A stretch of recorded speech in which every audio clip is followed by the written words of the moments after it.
Ok. Bonjour à tous. Merci d'être venus. Je vais vous parler aujourd'hui de sécurité dans le développement, avec des bonnes pratiques, des pratiques en tout cas. Donc, qui suis-je? Je m'appelle Franck Pavageau, je suis architecte senior, plutôt sur tout ce qui est technologie Java, JVM. Je travaille chez Equino. Et voilà, ça fait 22 ans que je fais du développement. Donc, de quoi on va parler aujourd'hui dans le domaine de la sécurité? D'abord, je vais vous parler un peu vous mettre un peu de contexte. Pourquoi la sécurité c'est important et pourquoi on n'en parle pas en ce moment. Ensuite, je vous parlerai des enjeux de la sécurité et des risques associés. Et puis ensuite, on va passer plus dans le vif du sujet, sur que sécuriser et comment. Et puis, on balayera tout un tas de cas pratiques, d'éléments pratiques, sur le développement et plus largement. Donc, un petit peu de contexte. Si je vous parle de données personnelles, qui parmi vous a des données dans le cloud, chez un fournisseur de mail, des réseaux sociaux, voilà, à peu près tout le monde. Évidemment, dessus, vous avez des données personnelles. Les données personnelles, vous aimeriez bien qu'elles restent personnelles quand elles sont marquées comme telles. Donc c'est un enjeu assez important. En plus de ça, au-delà de « ça serait bien que », vous avez peut-être entendu parler de la RGPD, ou GDPR en anglais, donc une réglementation européenne qui va être mise en œuvre à partir de mi-mai, et qui oblige toutes les entreprises qui traitent des données, ou qui travaillent pour des entreprises qui traitent des données, à s'occuper plus sérieusement de toutes ces données et pour mieux protéger la vie privée des gens, notamment. Et donc, il y a tout un volet de protection, de droit à l'oubli, de non-traitement automatisé, éventuellement. Enfin, voilà, donc c'est un sujet important. C'est un sujet d'autant plus important que parfois ces données peuvent être piratées. Et là, c'est vachement moins drôle. Donc je vais vous donner quelques exemples pour voir un peu de quoi on parle. Equifax, en septembre 2017. Quelqu'un a entendu parler de cette affaire? Equifax, c'est une société qui travaille pour les organismes de crédit aux États-Unis et qui sert à agréger l'historique de crédit de tous les consommateurs américains. Et donc, ils ont une petite brèche. 143 millions de données, de comptes. Enfin, c'est pas des comptes, puisque les gens ne sont pas des clients d'Equifax. Ils sont des clients d'Equifax. Et donc, dans ces données, il y a leurs coordonnées, leur date de naissance, leur numéro de sécurité sociale. Sachant qu'aux États-Unis, si vous avez ça, vous pouvez facilement voler l'identité de quelqu'un. Un peu pareil en France, un peu moins facile, parce qu'en général, il faut un extrait d'acte de naissance. Mais voilà, c'est quand même assez grave. Sachant que si vous faites voler votre identité, typiquement, voilà, quelqu'un peut prendre un crédit à votre nom et puis ne pas le rembourser, et puis après, le problème, il est pour vous. Donc vous ne pouvez plus prendre de crédit. Donc comme c'est le travail d'Equifax de gérer ça, c'est un petit problème. Bon, accessoirement, dans l'histoire, il y avait aussi 209 000 numéros de carte bancaire. Qu'est-ce que 209 000 par rapport à 53 millions? Autre petite affaire, Facebook et Cambridge Analytica, en mars 2018, c'est tout chaud. Quelqu'un en a entendu parler? Donc, Facebook, tout le monde connaît. Cambridge Analytica, c'est une société qui fait de l'analyse de données et qui travaillait avec une autre société qui, sous couvert de sondage d'intention de vote, on a profité pour récupérer non seulement les données Facebook de la personne qui participait au sondage, mais également de son réseau. Et donc avec ça, c'est 50 millions de comptes Facebook qui ont été siphonnés. pour être ensuite analysés. Et voilà, l'enquête n'en est qu'au début, mais il y a quand même de gros soupçons pour le fait qu'on s'en soit servi ensuite pour faire des campagnes de publicité ciblées vers les gens, puisque du coup on avait leurs infos, pour influencer les votes de la présidentielle américaine 2016. Autre type de sujet, Ashley Madison, en août 2015. Quelqu'un en a entendu parler de celui-là? Exactement.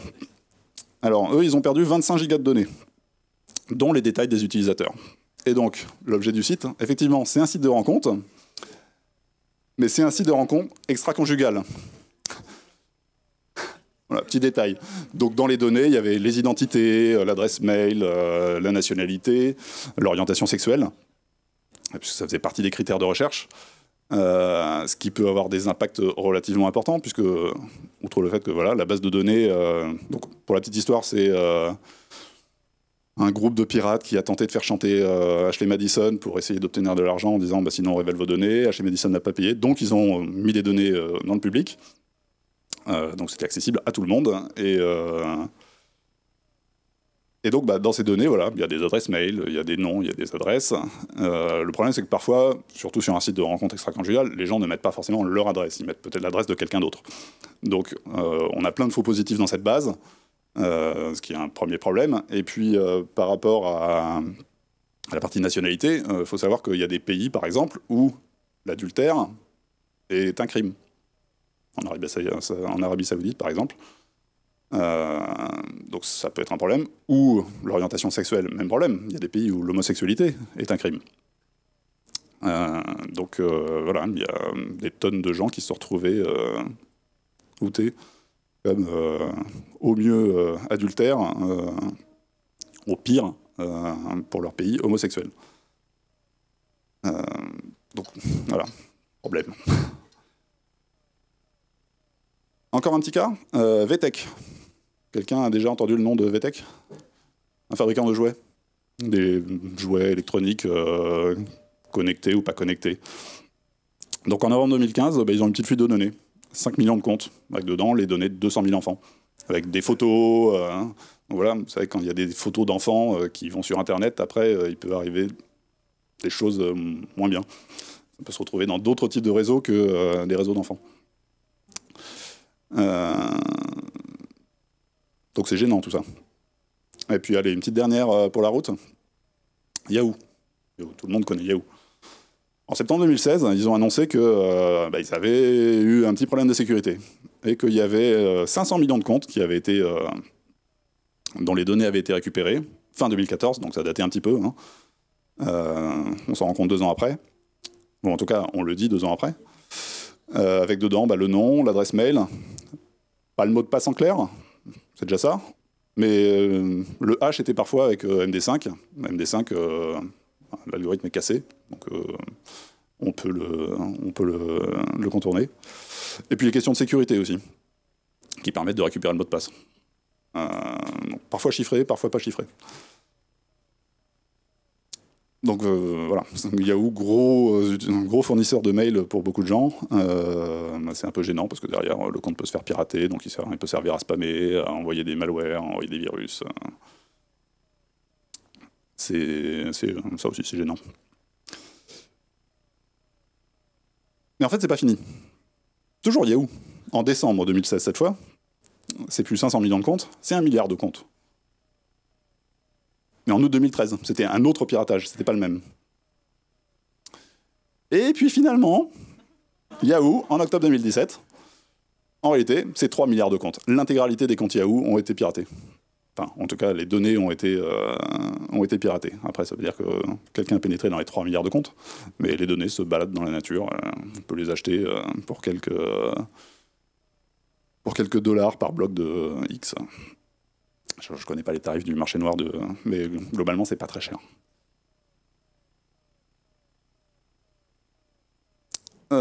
Probablement pas, parce que pour ça, il aurait fallu pénétrer sur les comptes. Et comme je disais, la plupart des mots de passe étaient... Enfin, tous les mots de passe étaient hachés. Et heureusement, la plupart étaient dans des algorithmes plus forts que MD5. Donc en fait, ils n'étaient pas pénétrables tels quels. Après, probablement pas les 3 milliards, parce que ça ferait quand même beaucoup de boulot. Ouais. C'est bien, voilà. C'est le résumé de toutes ces histoires. C'est bien.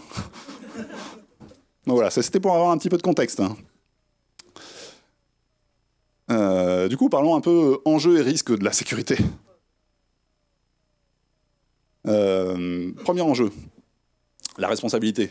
En tant que, donc là, je me place du point de vue du développeur. Vous développez une application, logiquement, vous êtes un peu responsable de ce qu'elle fait. Au moins personnellement, pas forcément d'un point de vue légal. Après, ça, c'est d'autres histoires, mais donc, en général, quand on développe quelque chose, on aime bien que ça soit propre, que ça marche bien, que ça soit pas détourné. Donc, voilà. Il y a une responsabilité du développeur, c'est un enjeu. Je développe quelque chose, je me mets en avant, je donne mes compétences, autant qu'elles soient bien utilisées. Donc, un petit commit strip sur le sujet. Après, voilà, évidemment, le développeur n'est pas le seul à décider sur un projet. Il y a des donneurs d'ordre. N'empêche qu'à lui de convaincre que la sécurité, c'est un aspect important. C'est pas juste quelque chose auquel on pensera après, ou auquel on pensera pas du tout. C'est un point important. Surtout que, voilà, au final, si jamais il y a un problème, ça revient toujours sur le développeur.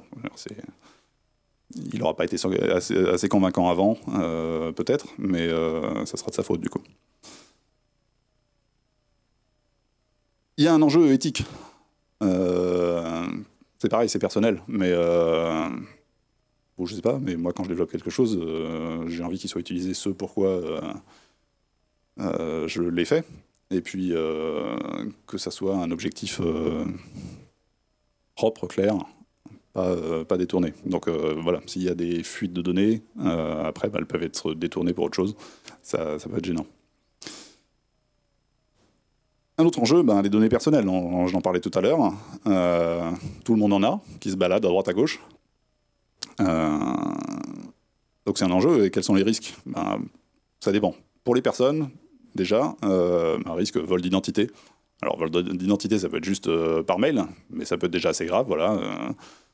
On envoie des mails à la place de quelqu'un d'autre. Si de toute façon le mail n'a jamais été un support très particulièrement sécurisé, mais disons qu'on a l'impression, tout donne à penser que le mail provient bien de l'origine, de la bonne origine. Même si on regarde les en-têtes, effectivement, le mail vient bien de Yahoo, il n'est pas passé par ailleurs, c'est pas quelqu'un qui a fait un fake.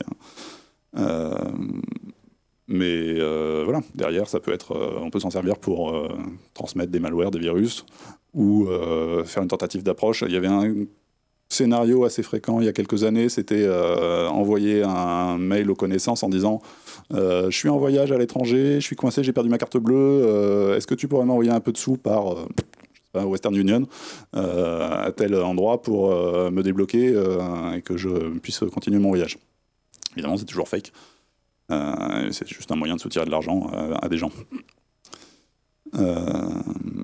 Après, au-delà de... Voilà, je prends l'identité, par mail ou pire, il y a le problème de confidentialité. C'est vos données personnelles, vous n'avez pas forcément envie qu'elles se baladent partout. La transparence, c'est bien, mais ça ne veut pas dire qu'on veut être transparent et absolument ouvert sur tout.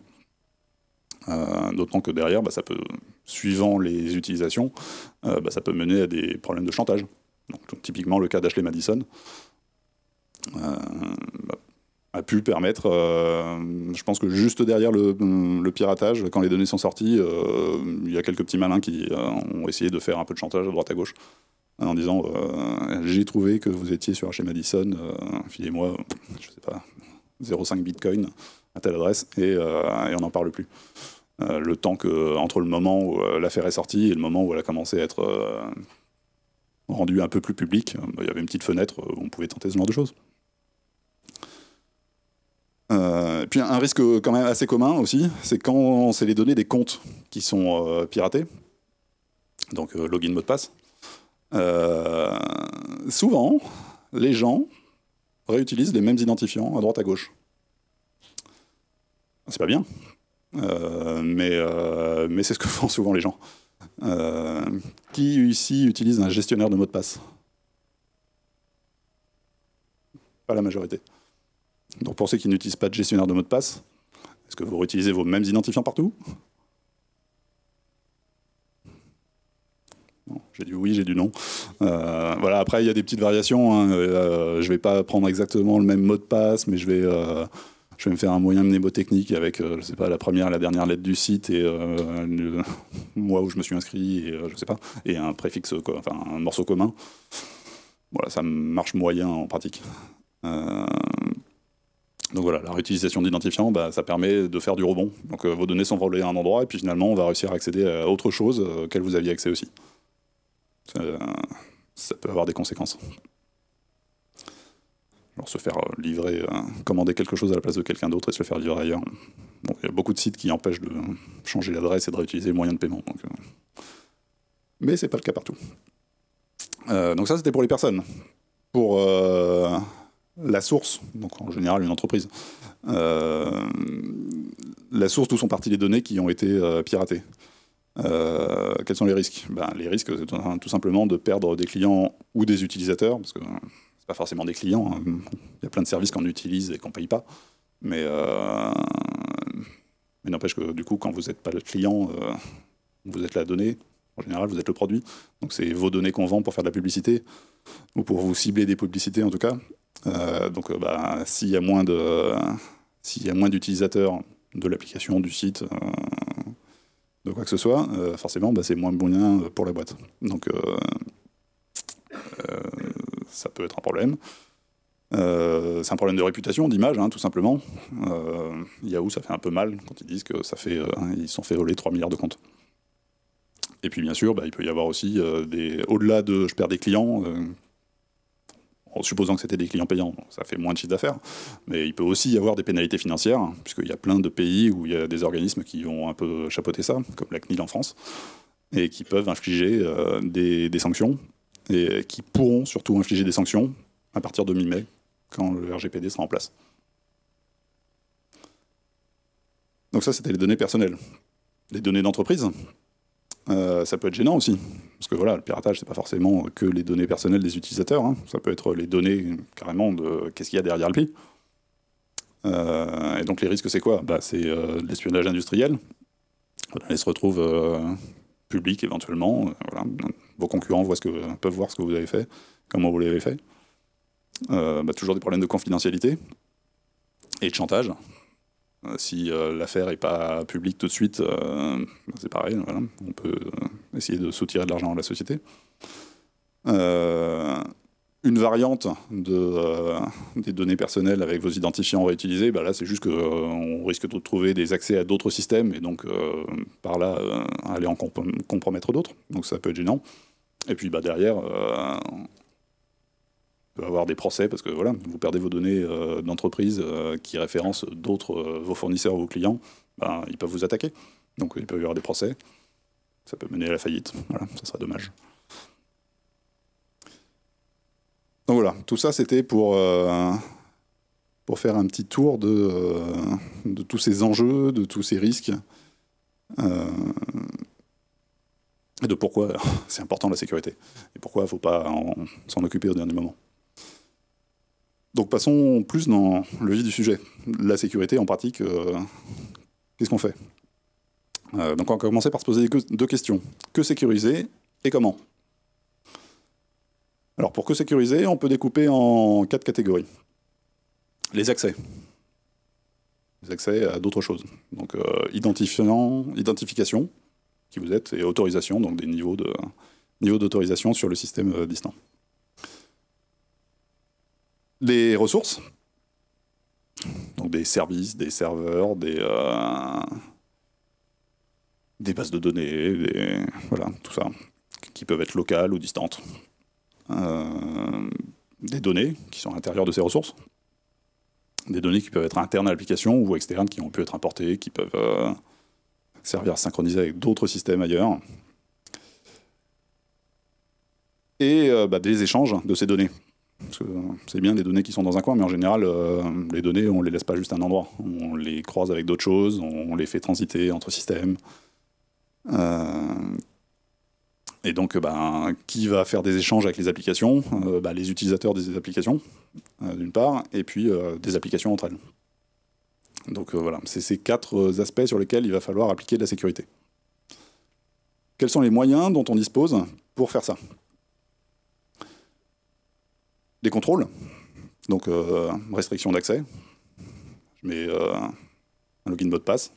Très bien, déjà, c'est un premier point. Après, peut-être que je mets des rôles pour donner des droits différents à des personnes différentes dans mon système. Après, il y a des variantes. Hein. Ça peut être, je donne des droits d'accès à mes données personnelles sur Facebook. Je dis, ce post-là, il est partagé publiquement, celui-là, il est partagé que dans ce cercle-là d'amis, etc. La confidentialité. Donc, restreindre l'exposition des données. Donc, on va ne pas exposer les données. C'est un bon moyen pour qu'elles ne sortent pas. On ne donne pas de moyen de les faire sortir. On les traite en local et puis c'est tout. La validité, donc les entrées du programme. J'ai pas précisé que moi je travaille dans le monde du web. Donc, après, c'est pas le seul développement qui existe. Néanmoins, la plupart des programmes ont des entrées et des sorties, donc la problématique est un peu plus générale. Donc voilà, vous avez des entrées du programme, vous voulez vous assurer qu'elles sont valides, pour ne pas détourner le fonctionnement. Je ne sais pas si vous connaissez XKCD, petite bande dessinée des personnages bâtons. Celui-là est très connu, c'est un vieux, c'est juste une petite histoire d'injection SQL. Donc c'est juste pour rappeler que voilà, c'est pas parce qu'il y a un champ avec marqué prénom qu'il va forcément contenir un prénom quand quelqu'un va rentrer des données dedans. Donc la confiance c'est bien, vérifier c'est mieux. Et puis l'autre problème, dans l'autre sens, hein, c'est l'intégrité des données qui sortent du programme, s'assurer qu'elles ne sont pas modifiées. Et donc on va pouvoir passer un peu au cas pratique. Alors ça va faire un petit peu inventaire à l'après-vert. Hein. J'ai balayé différents domaines, pas de manière exhaustive. Hein. Ceci n'est pas une présentation exhaustive.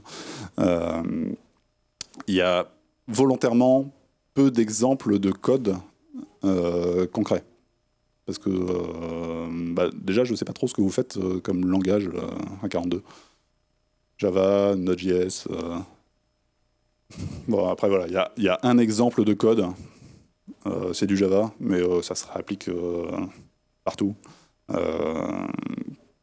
Donc voilà, j'ai fait exprès de rester plus sur les principes que de vous montrer des bouts de code précis.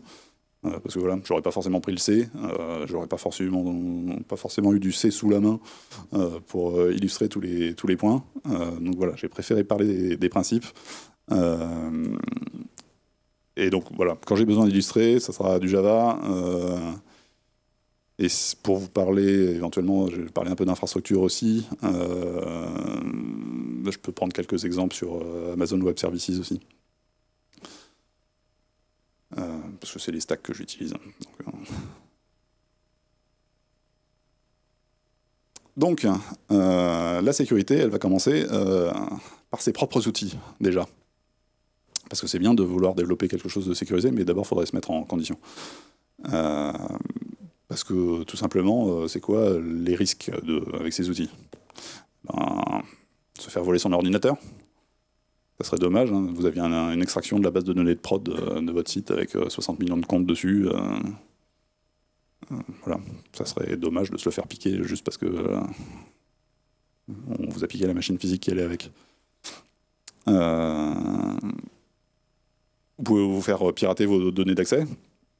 Et puis vous pouvez aussi avoir des malwares qui vont venir s'installer parce que vous avez cliqué sur un mail, sur un attachement dans un mail envoyé par quelqu'un que vous pensiez être de confiance, mais en fait le compte était piraté parce qu'il était chez Yahoo. Et donc ça arrive, hein, voilà. Après, ne cliquez pas sur les attachements n'importe comment. Et donc les malwares, ça existe, hein, ça existe de plus en plus. Il y a la semaine dernière. J'ai lu WannaCry, donc un malware qui chiffre le disque dur de la machine et puis vous demande de payer des bitcoins à une adresse pour obtenir la clé de déchiffrement. Et ben voilà, il y a eu résurgence chez Boeing la semaine dernière. Enfin, en tout cas, il y a eu un article la semaine dernière. C'est gênant. Donc voilà, sécuriser ces outils, ça permet de mitiger ces risques. Donc qu'est-ce qu'on peut faire pour ça? Chiffrer le disque dur. Ça évitera que, voilà, que si quelqu'un vous prend la machine, eh ben, il accédera aux données qui sont dessus. Surtout si vous éteignez la machine, parce que sinon, potentiellement, les clés de déchiffrement sont encore en mémoire, donc ça peut... On pourrait toujours trouver des moyens d'y accéder, si on arrive à trouver un trou dans autre chose, hein, la fenêtre de login, une appli qui est déjà lancée, un port qui est ouvert, on ne sait jamais, hein, des fois qu'il y a des trous qui traînent. Donc évidemment, quand la machine vous en servez, vous avez besoin d'accéder aux données, donc le disque il est accessible. Mais ça permet que quand la machine est au repos, ben, les données sont inaccessibles. Utilisez des gestionnaires de mots de passe. Donc pour l'instant apparemment vous n'êtes pas très nombreux à le faire, hein, je vous le conseille. C'est un peu pénible à mettre en place, hein. J'ai mis le temps moi-même à passer le pas. Parce que quand on fait ça, il faut régénérer tous ces mots de passe sur tous les sites. Mais c'est quand même vachement plus sympa et ça évite de mettre des répétitions, des variations du même mot de passe à droite à gauche. Vous lui dites génère-moi un mot de passe de 16 caractères avec des lettres, des chiffres, des majuscules, des minuscules, des caractères spéciaux. Et voilà, il fait un truc, vous regardez même pas la tête du mot de passe. C'est l'application qui la gère pour vous. Après, voilà, il faut lui mettre un mot de passe fort. C'est vrai. Donc la question était, si on n'a qu'un seul mot de passe, c'est moins sécurisé. Enfin, en gros, il y a un point, un single point of failure, c'est le mot de passe d'accès à la base. Alors c'est vrai, mais en même temps, celui-là, vous avez le droit de le choisir compliqué, avec plusieurs mots, des espaces, des petites variations. Donc vous pouvez le choisir le plus compliqué que vous voulez, vous n'en avez plus qu'un à retenir, donc c'est plus facile. Et puis l'autre option c'est quoi? C'est des mots de passe pas très sécurisés, que vous mettez à droite à gauche, ou alors vous faites tout le temps, vous utilisez la fonction reset password sur tous les sites, à chaque fois, parce que vous avez oublié ce que vous avez mis comme mot de passe. Les deux. Pourquoi exclure, hein? Le gestionnaire de mots de passe, ça permet d'avoir des mots de passe variés, parce que le multifactor, il n'y en a pas partout, loin de là. C'est dommage, mais c'est comme ça. Donc on est obligé d'avoir des mots de passe dans plein de sites, et c'est le seul moyen d'accès. Et puis le multifactor, il y en a, mais il n'y en a pas tant que ça, hein. Moi j'en ai, je crois que dans mon appli, j'en ai, allez, quinzaine ou une vingtaine. Alors que des mots de passe dans mon gestionnaire de mots de passe, je sais pas, j'en ai 150. On est loin de la majorité. Donc voilà, c'est vraiment une combinaison. De toute façon, la sécurité, c'est comme se protéger contre le froid, hein, c'est par couche. C'est comme ça que ça marche. Chacun gère à son niveau, et puis on empile tout ça, et puis au final, ça fait un truc plus compliqué. Donc c'est vraiment pas exclusif, hein. Gestionnaire de mot de passe, c'est un bon truc. Et puis quand vous pouvez, multifactor. Donc multifactor, pour ceux qui ne sauraient pas ce que c'est en général ça se fait avec, ça peut se faire avec un smartphone souvent, ou ça se fait avec des devices aussi, hein, des petits trucs qui ressemblent à des clés USB, ou il y a même des devices faits par RSA par exemple, les mêmes que l'algorithme, qui permettent, qui vous donnent un code qui change régulièrement. Et donc l'idée c'est que, pourquoi multifactor? C'est que pour accéder au système, il vous faut deux choses. Une chose que vous savez, votre mot de passe, une chose que vous avez, le token. Donc le token qui peut être donc, votre smartphone ou la clé USB ou autre chose. Et donc c'est plus compliqué de pirater quand on n'a pas les deux.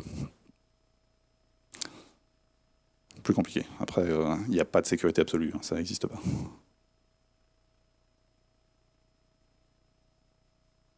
Dans les moyens de sécuriser ces outils, il y a aussi des petits trucs qu'on oublie, hein.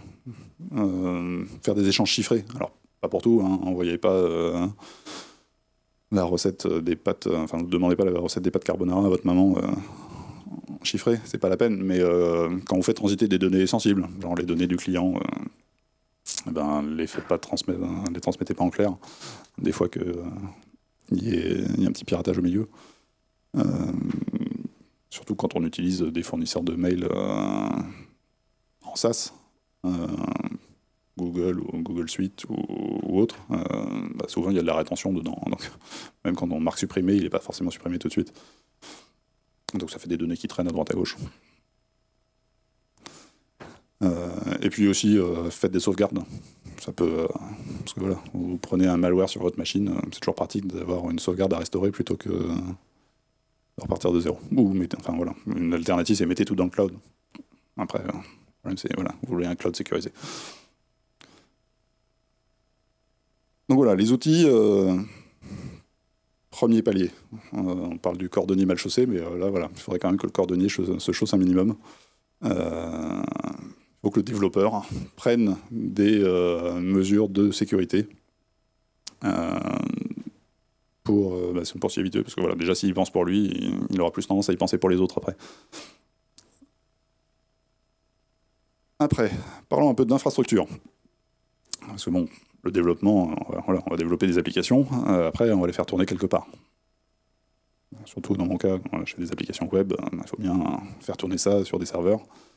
Alors on peut les faire tourner dans l'infrastructure on-premise ou dans le cloud, mais les problématiques sont un peu les mêmes. Donc qu'est-ce qu'on va trouver comme problématique? Des accès. Donc j'avais dit accès, ressources, données, échanges. Ça c'était les 4 catégories de données, enfin de choses à sécuriser. Donc les accès, bah, voilà, j'ai des serveurs, j'ai probablement un accès shell.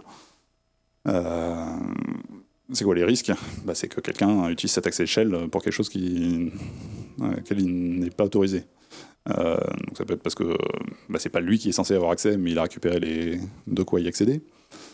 Parce qu'il a intercepté la communication. Et puis après, bah, surtout une fois qu'il est sur la machine, il y a des risques d'interception des communications qui partent de la machine ou qui arrivent vers la machine. Ça peut être un peu gênant.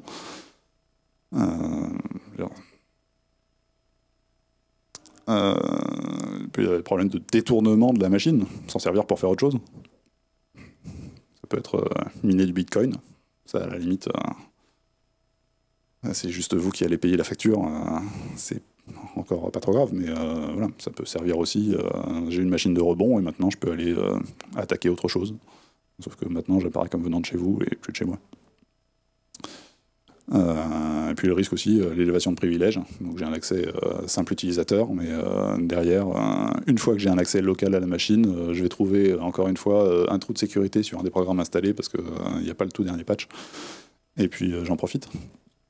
Ça y est, je suis root sur la machine, et alors là, c'est la fête. Je peux avoir accès à tout sur la machine finalement. Je peux lire la mémoire des process. Je peux capturer le trafic réseau. C'est tout ça, voilà, c'est gênant. Donc qu'est-ce qu'on peut faire pour ça? Ben, on peut limiter les accès, donc de donner les accès qu'aux personnes qui en ont besoin. Donc typiquement, moi par exemple, j'ai pas besoin d'avoir accès à la plupart des serveurs. Je peux avoir besoin d'un accès temporaire pour aller débugger un problème bien spécifique, mais sinon, en règle générale, moi mes applis, elles se déploient automatiquement, et j'ai pas besoin d'aller sur le serveur pour faire quoi que ce soit. Donc j'ai pas de clé sur les serveurs.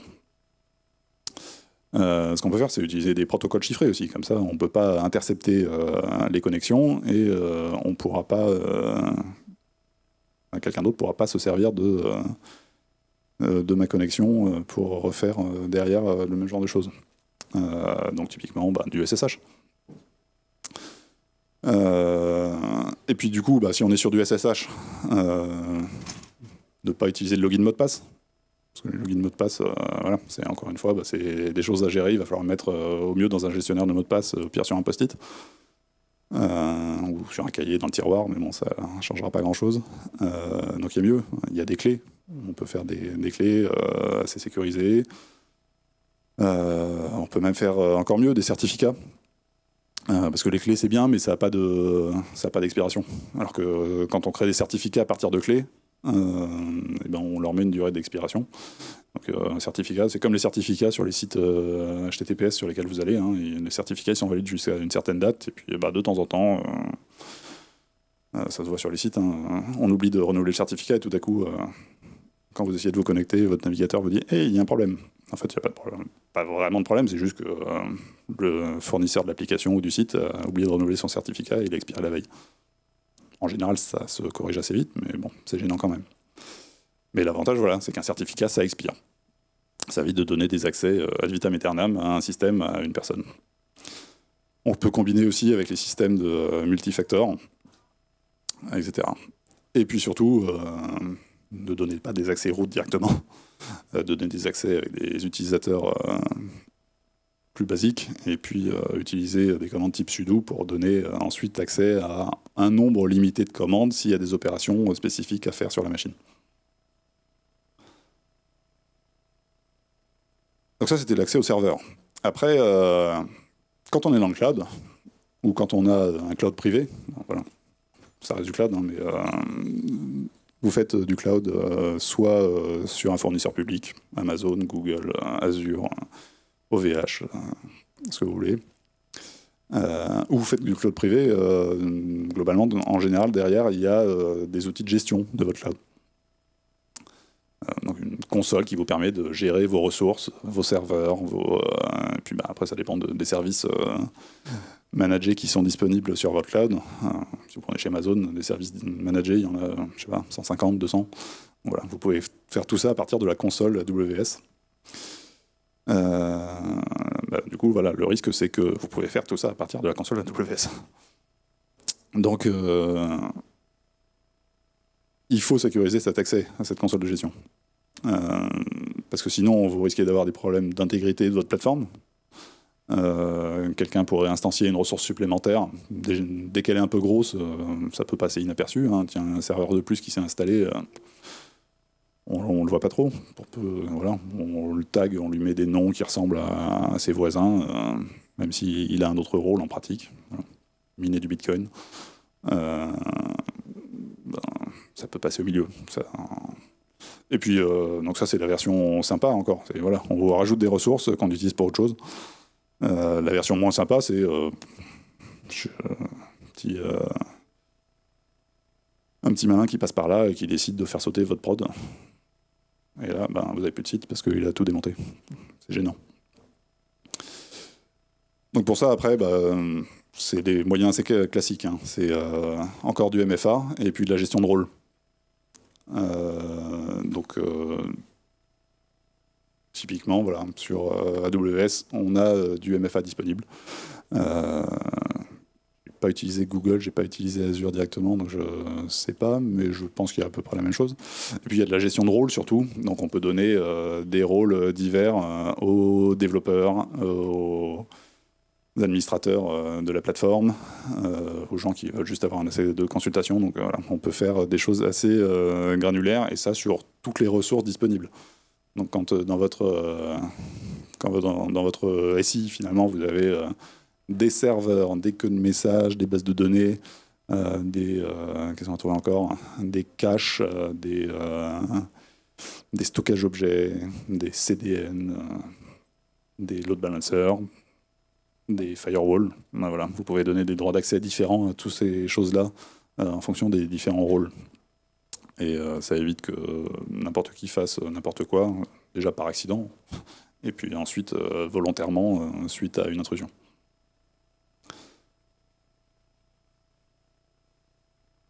Donc voilà, derrière vous avez des ressources, donc des serveurs, etc. Là, on a un certain nombre de risques différents qui sont associés. Alors, un risque classique, c'est l'administration du site est accessible. Je suis sur supersite.fr, et puis quand je vais sur supersite.fr/admin, j'ai l'administration du site. Et donc c'est sur le même site, c'est disponible, il n'y a pas de filtrage, parce que ça fait partie de la même appli, donc ça va être compliqué de faire du filtrage filtrage IP pour accéder à des ressources. Enfin, voilà, on peut mettre des règles dans des reverse proxy, mais bon, c'est pas super satisfaisant. Le mieux, quand même, c'est de séparer les responsabilités. Avoir un site public, puis un site d'admin. Ça évite de laisser la porte accessible à n'importe qui. Ça, c'est des côtés applicatifs. Voilà. Après, j'ai des ressources plus bas niveau, des bases de données. Et ben, vous ne devineriez pas le nombre de bases de données qui sont accessibles sur Internet directement. Il y a, je sais pas, est-ce que quelqu'un a déjà entendu parler de Shodan? Non. C'est un moteur de recherche, un peu comme Google, ou d'autres, mais très orienté quand même. Hein. Il permet de trouver des devices connectés. Soit des bases de données, donc il va scanner, hein, tout simplement. Il scanne les adresses IP sur Internet, et puis sur certains ports, et il va chercher les bases de données. Donc un grand favori, c'était MongoDB, mais il y en a d'autres. Hein. Elasticsearch aussi. Et puis il scanne aussi tout ce qui est Internet des objets. Donc ça permet de trouver les fameux jouets VTech, par exemple, connectés, dont les données ont fuité précédemment. Et ben voilà, s'ils sont connectés avec une IP publique, on peut les retrouver comme ça. Et puis, il faut savoir que dans l'Internet des objets, la sécurité, c'est vraiment pas ça en général. Parce que l'idée, c'est de faire un produit pour les consommateurs et puis de le vendre le plus vite possible. Et derrière, pas avoir de maintenance dessus. Donc, quand bien même on trouvera un problème de sécurité, en pratique, il y a très peu de ces choses-là qui peuvent être mises à jour pour corriger le problème. Et donc voilà, Shodan, c'est un moteur de recherche qui permet de chercher des choses connectées accessibles qui ne devraient pas l'être. Et puis derrière, pour peu qu'il y ait un trou de sécurité, on peut leur faire des choses. Ou pas de trou de sécurité, parce que peut-être qu'il y a plein de bases de données où il y a, surtout dans les bases NoSQL, où il n'y a pas de sécurité en fait. Elles ne sont pas faites pour être exposées sur Internet. C'est juste qu'en pratique, il y a plein de gens qui n'ont pas fait très attention en montant leur infra, et puis ils les ont mis en public. Donc ça peut amener à plusieurs types de problèmes. Les données peuvent se retrouver indexées dans les moteurs de recherche. Ça fait un peu tâche. Ou même encore mieux, dans la vague des ransomware type WannaCry, qui vous chiffrent les données de votre machine, il y a eu des petites variantes avec des ransomware qui allaient chiffrer des bases de données qui étaient accessibles. Et du coup, voilà, votre appli ne marche plus et en plus vous avez perdu vos données. Et il faut payer pour aller les récupérer. Parce que bien sûr, heureusement, vous avez fait des backups. Donc, ça aussi, c'est très gênant. Donc le bon moyen pour éviter ça, c'est de faire de l'ingénierie propre et de séparer ces ressources entre qu'est-ce qui doit être visible publiquement, dont on a besoin qu'il le soit, en général le site public, voilà, on a besoin qu'il soit visible publiquement. Le reste, en général, on n'a pas besoin qu'il soit public, et donc on va le mettre sur des réseaux internes. Quand on est dans le cloud, l'idée c'est, d'une part, j'ai pas besoin de gérer des serveurs moi-même, donc je vais laisser le soin à Amazon, Google et autres de le faire pour moi. Donc j'ai pas besoin de gérer les machines physiques, ou les mettre, les alimenter en électricité, etc. Et puis surtout, je peux prendre des machines à la taille qui m'intéresse. J'ai une petite charge de travail à faire, je prends une petite machine, j'ai une plus grosse charge, je prends une plus grosse machine. Sauf qu'en pratique, c'est pas forcément des vraies petites machines ou des vraies grosses machines. Enfin, il y a des vraies grosses machines derrière, mais quand vous demandez une petite machine, en réalité, en général, ce que vous avez, c'est pas une petite machine, c'est un morceau d'une grosse machine. Donc avec des mécanismes de virtualisation, donc il y a plein de systèmes de virtualisation, mais le problème de tous ces systèmes de virtualisation, ou de ce qu'il y a en dessous, c'est que parfois, il y a des problèmes de sécurité. Donc je ne sais pas si vous avez entendu parler de ces petites choses qu'on a appelées Spectre et Meltdown, dont on a parlé début janvier. Donc un défaut de conception dans les processeurs, alors Intel dans un cas et quasiment tous les processeurs dans l'autre cas, avec des histoires de pipeline d'exécution parallèle et de branchement prédictif Et donc, en fait, qui fait que le problème s'applique à, en gros, tous les processeurs depuis 20 ans. Enfin, en tout cas, chez Intel, par exemple, tous les processeurs depuis 20 ans sont concernés par ce problème, qui est que vous avez... puisqu'on ne peut plus faire aller les processeurs plus vite. On a atteint, en gros, les limites de ce que la physique nous permet. Donc, pour pouvoir traiter plus vite, à la place, on met de l'exécution parallèle. Et puis, du coup, pour faire de l'exécution parallèle, écrire des programmes parallèles, c'est pas toujours très simple. Donc, on s'est dit, on va essayer de le faire directement au niveau du processeur pour les utilisateurs. Voilà, on va le faire pour eux. Donc, en gros, quand vous avez du code, vous avez un if-else dans votre code de haut niveau, vous avez un branchement, vous avez deux branches possibles, et ben, le processeur, en fait, il va exécuter les deux en parallèle. Et puis, une fois qu'il saura laquelle en réalité il voulait, il invalidera les données de celle qui ne l'intéressait pas, et puis il utilisera celle de l'autre. Et du coup, ça permet, voilà, en parallélisant tous ces traitements, ça permet d'aller plus vite. Le problème, c'est que si on nettoie pas bien les données, et ben en fait, ça fuite. C'est ça, Spectre et Meltdown, en gros. C'est forcer le processeur à faire des choses qui, combinés à d'autres problèmes qui avaient été identifiés avant, permettent en réalité, petit à petit, d'aller lire la mémoire à droite à gauche de la machine. Donc c'est un peu long, mais on arrive à faire dumper la mémoire de la machine. Et donc quand on est dans des ressources partagées, c'est un peu gênant. Voilà, vous êtes sur votre petite instance dans le cloud, mais en réalité c'est sur une grosse instance, et si le petit malin d'à côté exécute un programme qui permet d'exploiter ça, et que la machine n'est pas patchée, en gros, il peut accéder aux données qui sont dans votre machine virtuelle, alors qu'il est dans la machine virtuelle d'à côté, et que c'est sur le même hyperviseur, mais voilà, l'hyperviseur ne fait plus son rôle, à cause de problèmes au niveau du processeur. Bon, après, voilà, ça c'est le dernier problème. Après, des problèmes au niveau des hyperviseurs, il y en a déjà eu d'autres aussi, hein, donc des problèmes de défaut d'isolation, ça arrive. Voilà, l'idée c'est qu'il faut faire attention aux ressources partagées. Donc, quand vous traitez des données, il faut faire attention dans le cloud, typiquement, surtout dans les clouds publics, parce que si c'est du cloud privé, à vous, encore, c'est que vos charges, enfin, c'est que vos programmes qui tournent dessus, enfin, sauf si vous faites pirater.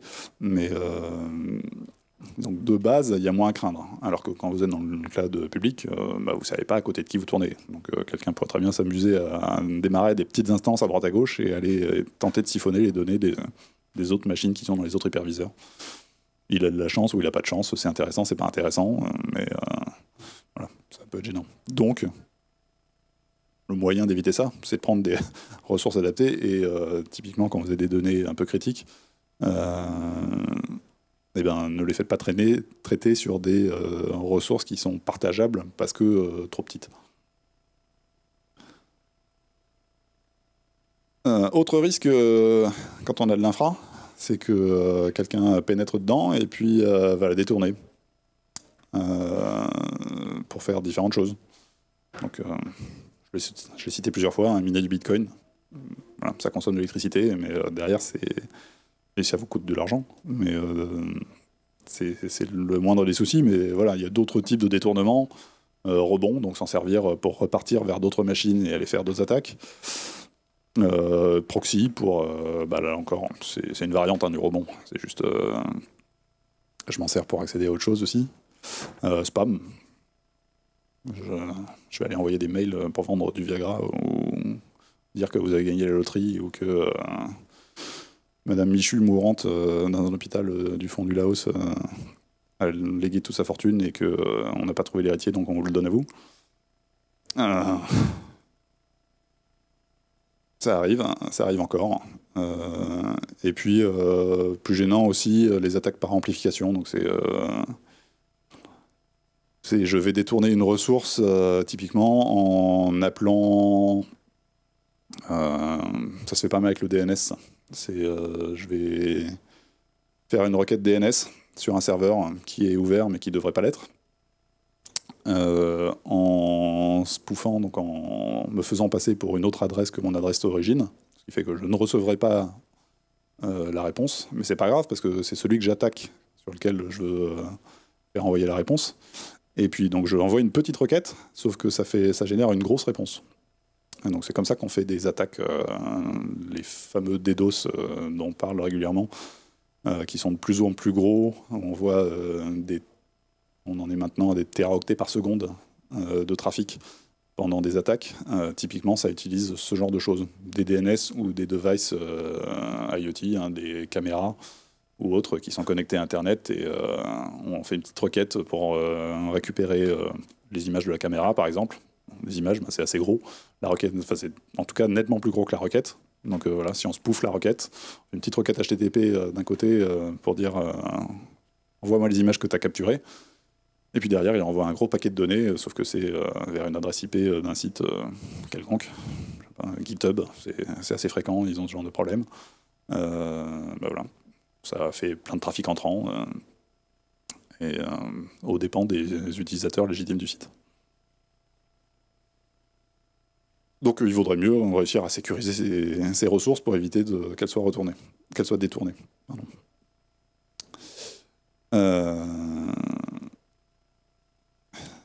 Et là, bizarrement, c'est pas la bonne slide.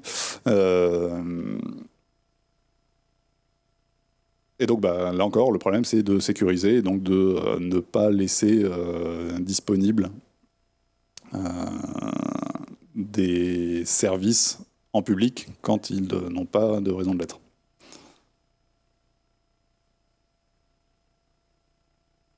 Maintenant, passons un peu sur les données. Dans votre infrastructure, vous allez stocker des données. Hein. Souvent, qui dit application dit base de données.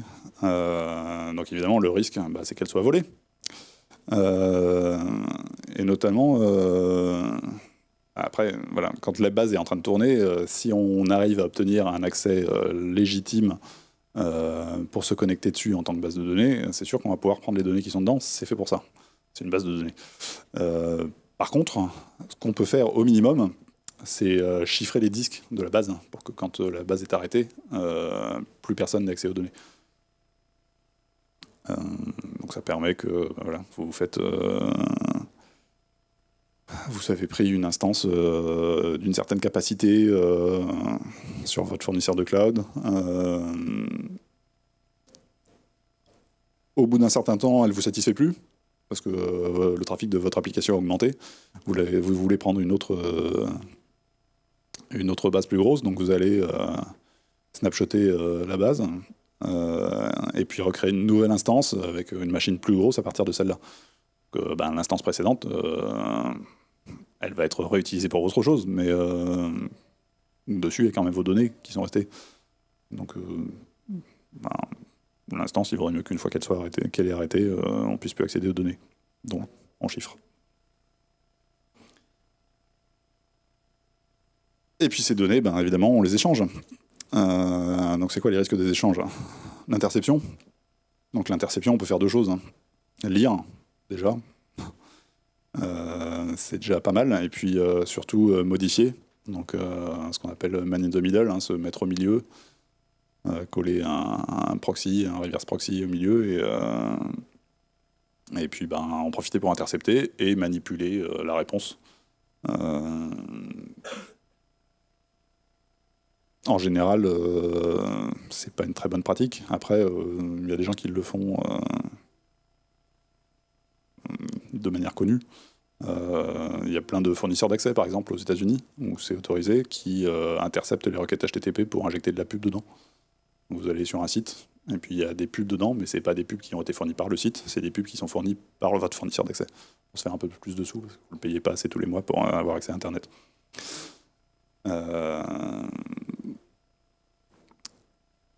Et puis rebond, encore une fois, utiliser les échanges de données pour rebondir vers autre chose. Donc pour ça, qu'est-ce qu'on peut faire? Segmenter les réseaux, donc c'est toujours nos histoires de réseau public-privé, et puis même en tant que réseau privé, segmenter en plusieurs parties pour différencier vos différentes briques. Et faire en sorte que derrière, la base de données soit disponible que pour les serveurs qui l'utilisent directement, Et puis derrière, on peut aller encore plus loin, faire du filtrage IP, donc faire en sorte que la base de données n'est accessible que pour le service qui en a vraiment besoin. Et puis surtout, utiliser des protocoles chiffrés, donc faire du HTTPS.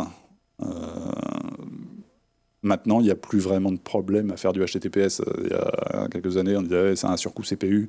On va dire que maintenant, voilà, les processeurs sont assez rapides. Il n'y a pas vraiment de raison de ne pas faire de HTTPS sur votre site ou en interne. Donc ça, c'est pour tout ce qui est HTTP. Et puis, les autres protocoles, souvent, peuvent être chiffrés. Par exemple, les connexions à la base de données. Si vous avez une base PostgreSQL, vous pouvez faire de la connexion sécurisée. Le protocole le supporte. Donc, il peut faire du TLS. Donc, le protocole, le S de HTTPS, qui veut dire SSL, mais SSL n'existe plus, maintenant c'est TLS. Donc voilà, on peut faire du TLS dans d'autres protocoles que juste HTTP, et donc avoir du chiffrage de bout en bout, depuis le navigateur de l'utilisateur, en passant par l'appli front, votre foreign microservice au milieu, la base de données qui est au fond. Voilà, vous pouvez chiffrer de bout en bout tous les échanges. Et puis avoir des disques chiffrés en dessous, évidemment. Donc voilà, ça c'était la partie infrastructure. Encore une fois, c'est pas exhaustif. C'est pas ma spécialité non plus. Hein. Je fais du développement, je travaille avec des gens qui s'occupent plus d'infrastructure. Voilà.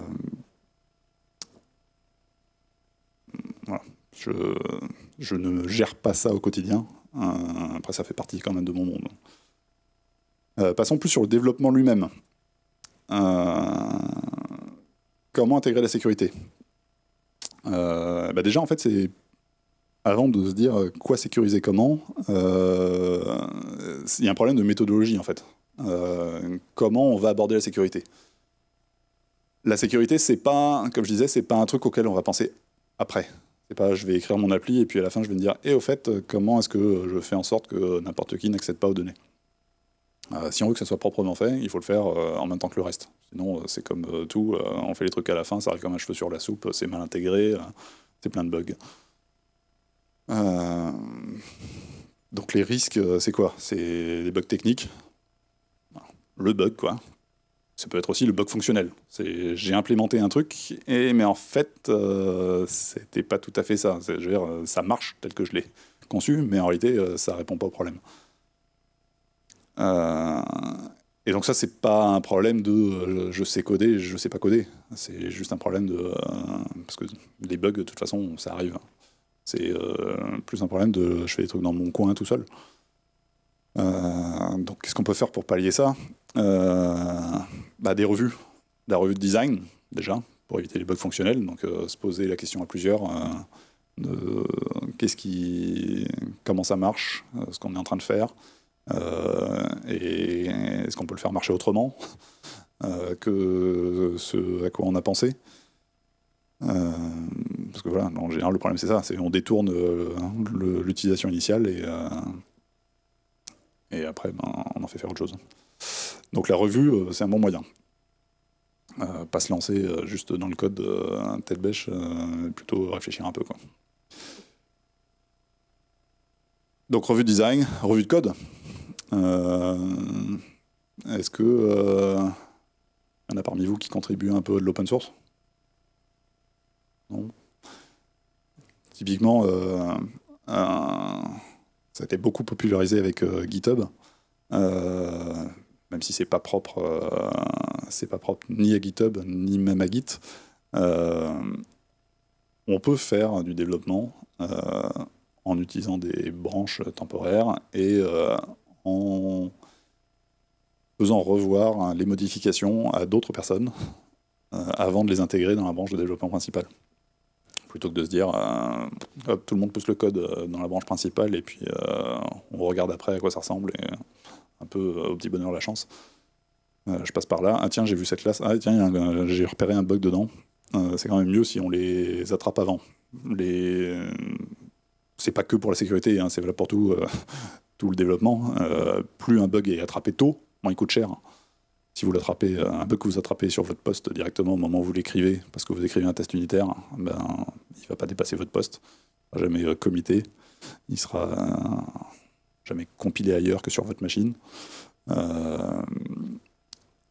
Ensuite, vous le poussez dans une branche, mais quelqu'un d'autre le repère parce qu'il va faire une revue. Il n'arrive pas dans le code principal. Donc, on n'aura pas besoin de le détecter en QA plus tard. Et donc, la QA pourra se focaliser sur les vrais problèmes plutôt que sur essayer d'attraper tous les petits bugs divers et variés qui traînent. Et puis, si vous le trouvez en prod, alors là, c'est encore plus compliqué parce que il va falloir l'analyser, développer un fixe en local, le valider en local, le repousser, le refaire valider, le redéployer en QA, le déployer en pré-production, le déployer en production. Donc voilà, plus le pipeline est long, plus ça coûte cher. Hein. C'est juste mathématique. Donc les revues de code, c'est un bon moyen d'attraper les problèmes plus tôt. Et puis derrière, les tests unitaires, après, pour la sécurité, ça ne sert pas à grand-chose les tests unitaires. Hein. La sécurité, c'est quelque chose, justement, c'est on appelle un cross-cutting concern, c'est transverse. C'est pas juste lié à une feature de l'application, donc c'est pas un truc qu'on peut tester avec des tests unitaires. Par contre, on peut faire des tests d'intégration dessus, et vérifier que quand on démarre l'appli ou quasiment toute l'appli, et qu'on l'attaque par l'extérieur, par ses interfaces réelles, donc son interface HTTP par exemple, si vous êtes en train de développer une appli web, donc vous faites une vraie requête web dessus, vous pouvez vérifier que ça fonctionne effectivement correctement. Ça va passer aussi par avoir une bonne couverture fonctionnelle. Donc la couverture de code, c'est important, mais c'est pas un objectif en soi. Et ce qui est important, c'est surtout que vous couvriez le code là où on en a vraiment besoin. Et puis surtout, il y a des aspects où c'est pas parce qu'un petit bout de code est couvert unitairement qu'on sait que l'ensemble marche ensemble, que les différents morceaux marchent ensemble. Donc ça, c'est la couverture fonctionnelle. Il faut faire des tests fonctionnels qui testent les vraies choses que font l'appli. Après, autre moyen pour éviter les bugs, c'est tout ce qui est analyse statique. Alors ça existe dans plein de langages. Donc des outils qui vont lire le code et analyser ce qu'ils font, ce que fait le code, et tenter de détecter des patterns de bugs existants. Alors ça peut être des référencements de nuls. Bon, puisque vous avez tous fait du C, ça doit être un bug de nul ou de variable non initialisée. C'est les problèmes liés au langage bas niveau, c'est souvent ça. Donc il y a des langages, il y a des outils pour ces langages-là, mais il y a aussi des outils dans le monde avec des langages de plus haut niveau qui permettent de vérifier que, en tout cas, de vérifier qu'il n'y a pas certaines catégories de problèmes dans le code, sachant que ça va assez loin. Avec des outils par exemple comme Findbugs Security, donc Findbugs ou Spotbugs maintenant, c'est un outil d'analyse de code qui va analyser de code Java en pratique, qui va analyser le bytecode compilé et chercher là encore des patterns ou des utilisations d'API, des mauvaises utilisations d'API. Et donc la partie security est plus orientée sur des utilisations d'API type web, vérifier des histoires d'écriture de header, d'écriture de lecture, d'écriture de réponses, de requêtes, etc. Un bon moyen aussi pour éviter les bugs, c'est KISS. Keep it simple, stupid. Essayez pas de faire du code malin, faites du code qui marche. Et c'est vrai pour tout, hein. C'est pas vrai que pour... Reste là, toi. Oui, l'idée c'est essayez pas de faire du code plus malin ou trop malin. L'important du code déjà à la base, c'est qu'il fonctionne. Les autres aspects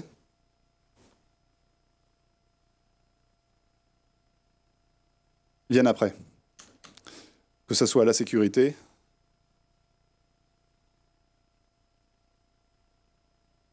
hop, on va voir si ça revient. Que ce soit la sécurité ou la performance, ou donc c'est facile de faire du code. Enfin, c'est facile. Non, c'est pas toujours facile de faire du code, mais faire du code qui va vite, par exemple, mais qui produit pas un code correct, qui produit pas un résultat correct, ça sert à rien en fait.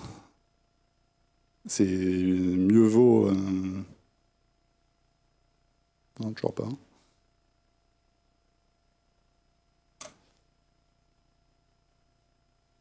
Mieux vaut faire du code qui est plus lent au départ, mais que vous allez ensuite travailler avec un profiler, etc., pour le faire accélérer, que faire du code qui ne marche pas, mais qui est rapide. Bon, certes, il est rapide, mais au final, vous n'avez pas le résultat que vous voulez. La sécurité, c'est pareil. Ne faites pas un truc trop compliqué, parce que derrière, si vous avez un problème, débugger un problème, c'est toujours plus compliqué que... Donc oui, keep it simple, stupid. Si vous faites du code plus compliqué, quand vous avez besoin de le débugger, eh ben, en général, c'est plus compliqué à débugger qu'à écrire. Hein. Donc, plus vous faites du code compliqué initialement, ça sera d'autant plus compliqué à débugger après. Et puis, plus vous avez du code compliqué, plus il y a des bugs qui risquent de s'introduire dedans, subtils. Donc, voilà. Suivez la ligne, hein, et ça marche toujours mieux. Et donc, juste pour reprendre, qu'est-ce qu'on a été dans les bugs, voilà. La sécurité, comme je disais tout à l'heure, de toute façon, c'est plusieurs couches. Donc, faites des couches qui font des trucs simples chacune, et puis en les empilant, on réussit à avoir un résultat plus compliqué, mais vaut mieux avoir plein de petits morceaux. C'est comme ça que c'est plus gérable, le développement.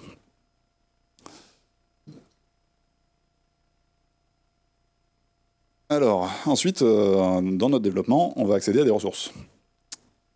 On va exposer des ressources. On écrit une appli, elle va être exposée, et du coup, derrière, les gens vont essayer de lui faire faire des choses. Et là, on a plusieurs types de risques, que j'ai appelés code as data et data as code, et puis détournement de ressources. Donc code as data, c'est ce que votre appli laisse fuiter comme information. Vous avez des stack traces qui s'affichent à l'écran quand il y a une erreur. Ça donne des infos tout simplement sur votre stack et sur comment donc quel langage vous utilisez. Et puis comment est organisée votre appli un peu. Alors, la sécurité par l'obscurité, c'est pas une réponse. Mais après, ça ne veut pas dire non plus qu'il faut absolument être le plus transparent. Enfin, donner toutes les infos disponibles sur la stack et l'organisation de l'appli aux gens qui voudraient lui faire faire des choses. Donc, voilà, évitez de divulguer ce genre d'informations au stack trace, mettez plutôt des codes d'erreur propres et gardez vos stack trace pour vos logs. Pas pour le client, parce que de toute façon, l'utilisateur du site, lui, il n'en a un peu rien à faire que vous ayez un problème à la ligne 450 de votre source. C'est pas lui qui va le corriger, il ne pourra pas en faire grand-chose. Il vaut mieux lui sortir un message d'erreur en disant j'ai eu une erreur interne, désolé, je ne peux pas vous répondre. Éventuellement, lui donner un identifiant un ticket d'erreur qui permettra de retrouver le log qui va avec, plutôt que juste lui afficher le log, parce que lui, voilà, vraiment, il n'en a rien à faire. Éventuellement, il vous fera une copie d'écran qu'il mettra dans un fichier Word qui vous enverra par mail, mais ça va pas vraiment faire avancer les choses. Et puis aussi, voilà, votre serveur, il n'est pas obligé d'annoncer exactement qui il est, dans quelle version. Je suis un Apache HTTP serveur version 4.11, ou un Nginx, ou un Tomcat version 6.5, totalement obsolète. Voilà. C'est pas vraiment une protection, mais c'est toujours mieux que rien de ne pas l'afficher. Plus gênant, c'est dans l'autre sens. Le data as code. Vous avez des données en entrée, et puis derrière, ça va se transformer en autre chose, et ça va se transformer en exécution. Donc c'est toute une famille d'attaques diverses et variées. Donc ce qu'on appelle les injections SQL, par exemple, ou alors que des injections LDAP dans un annuaire. Ou globalement des injections sur tout ce qui est un query language, hein, donc tout ce qui contient des données qu'on peut requêter. Non, un petit exemple après. Le XSS, cross-site scripting, c'est votre site prend des données en entrée et les réaffiche dans un paramètre quelconque, et puis les affiche dans la page de résultats et ne les nettoie pas. Ne les échappe pas. Et donc, vous pouvez injecter du script dans un autre site. Si vous combinez ça avec, je sais pas moi, un raccourcisseur d'URL, plus des iframes, etc., vous pouvez faire un truc où ça se voit pas vraiment. Mais derrière, vous faites exécuter des choses au navigateur de la personne qui arrive et qui a suivi votre lien.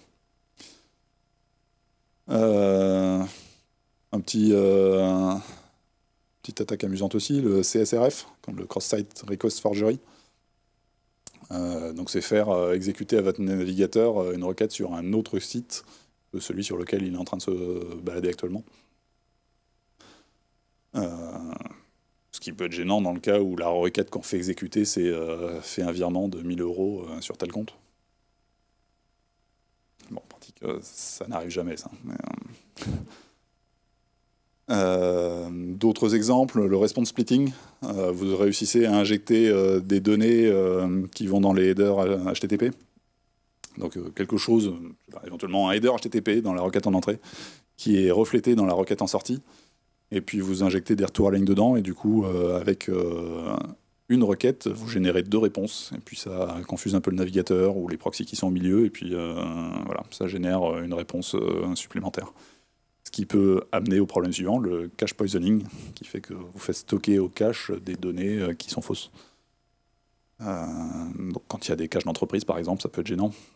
Souvent, les entreprises aiment bien faire passer leur trafic réseau par des proxy caches pour éventuellement contrôler les sites auxquels les gens accèdent, et puis optimiser un peu leur bande passante aussi. Ça finit par coûter cher. Donc quand ils peuvent, ils cachent. Mais voilà, si on réussit à pourrir la réponse du serveur parce qu'on avait injecté quelque chose dedans, avec le cache stock, ben après il va servir cette donnée cachée. La réflexion, donc renvoyer des données ailleurs. Et puis sur des langages plus bas niveau, tout ce qui est buffer overflow. Ça aussi, en tant que développeur C, vous avez dû en voir.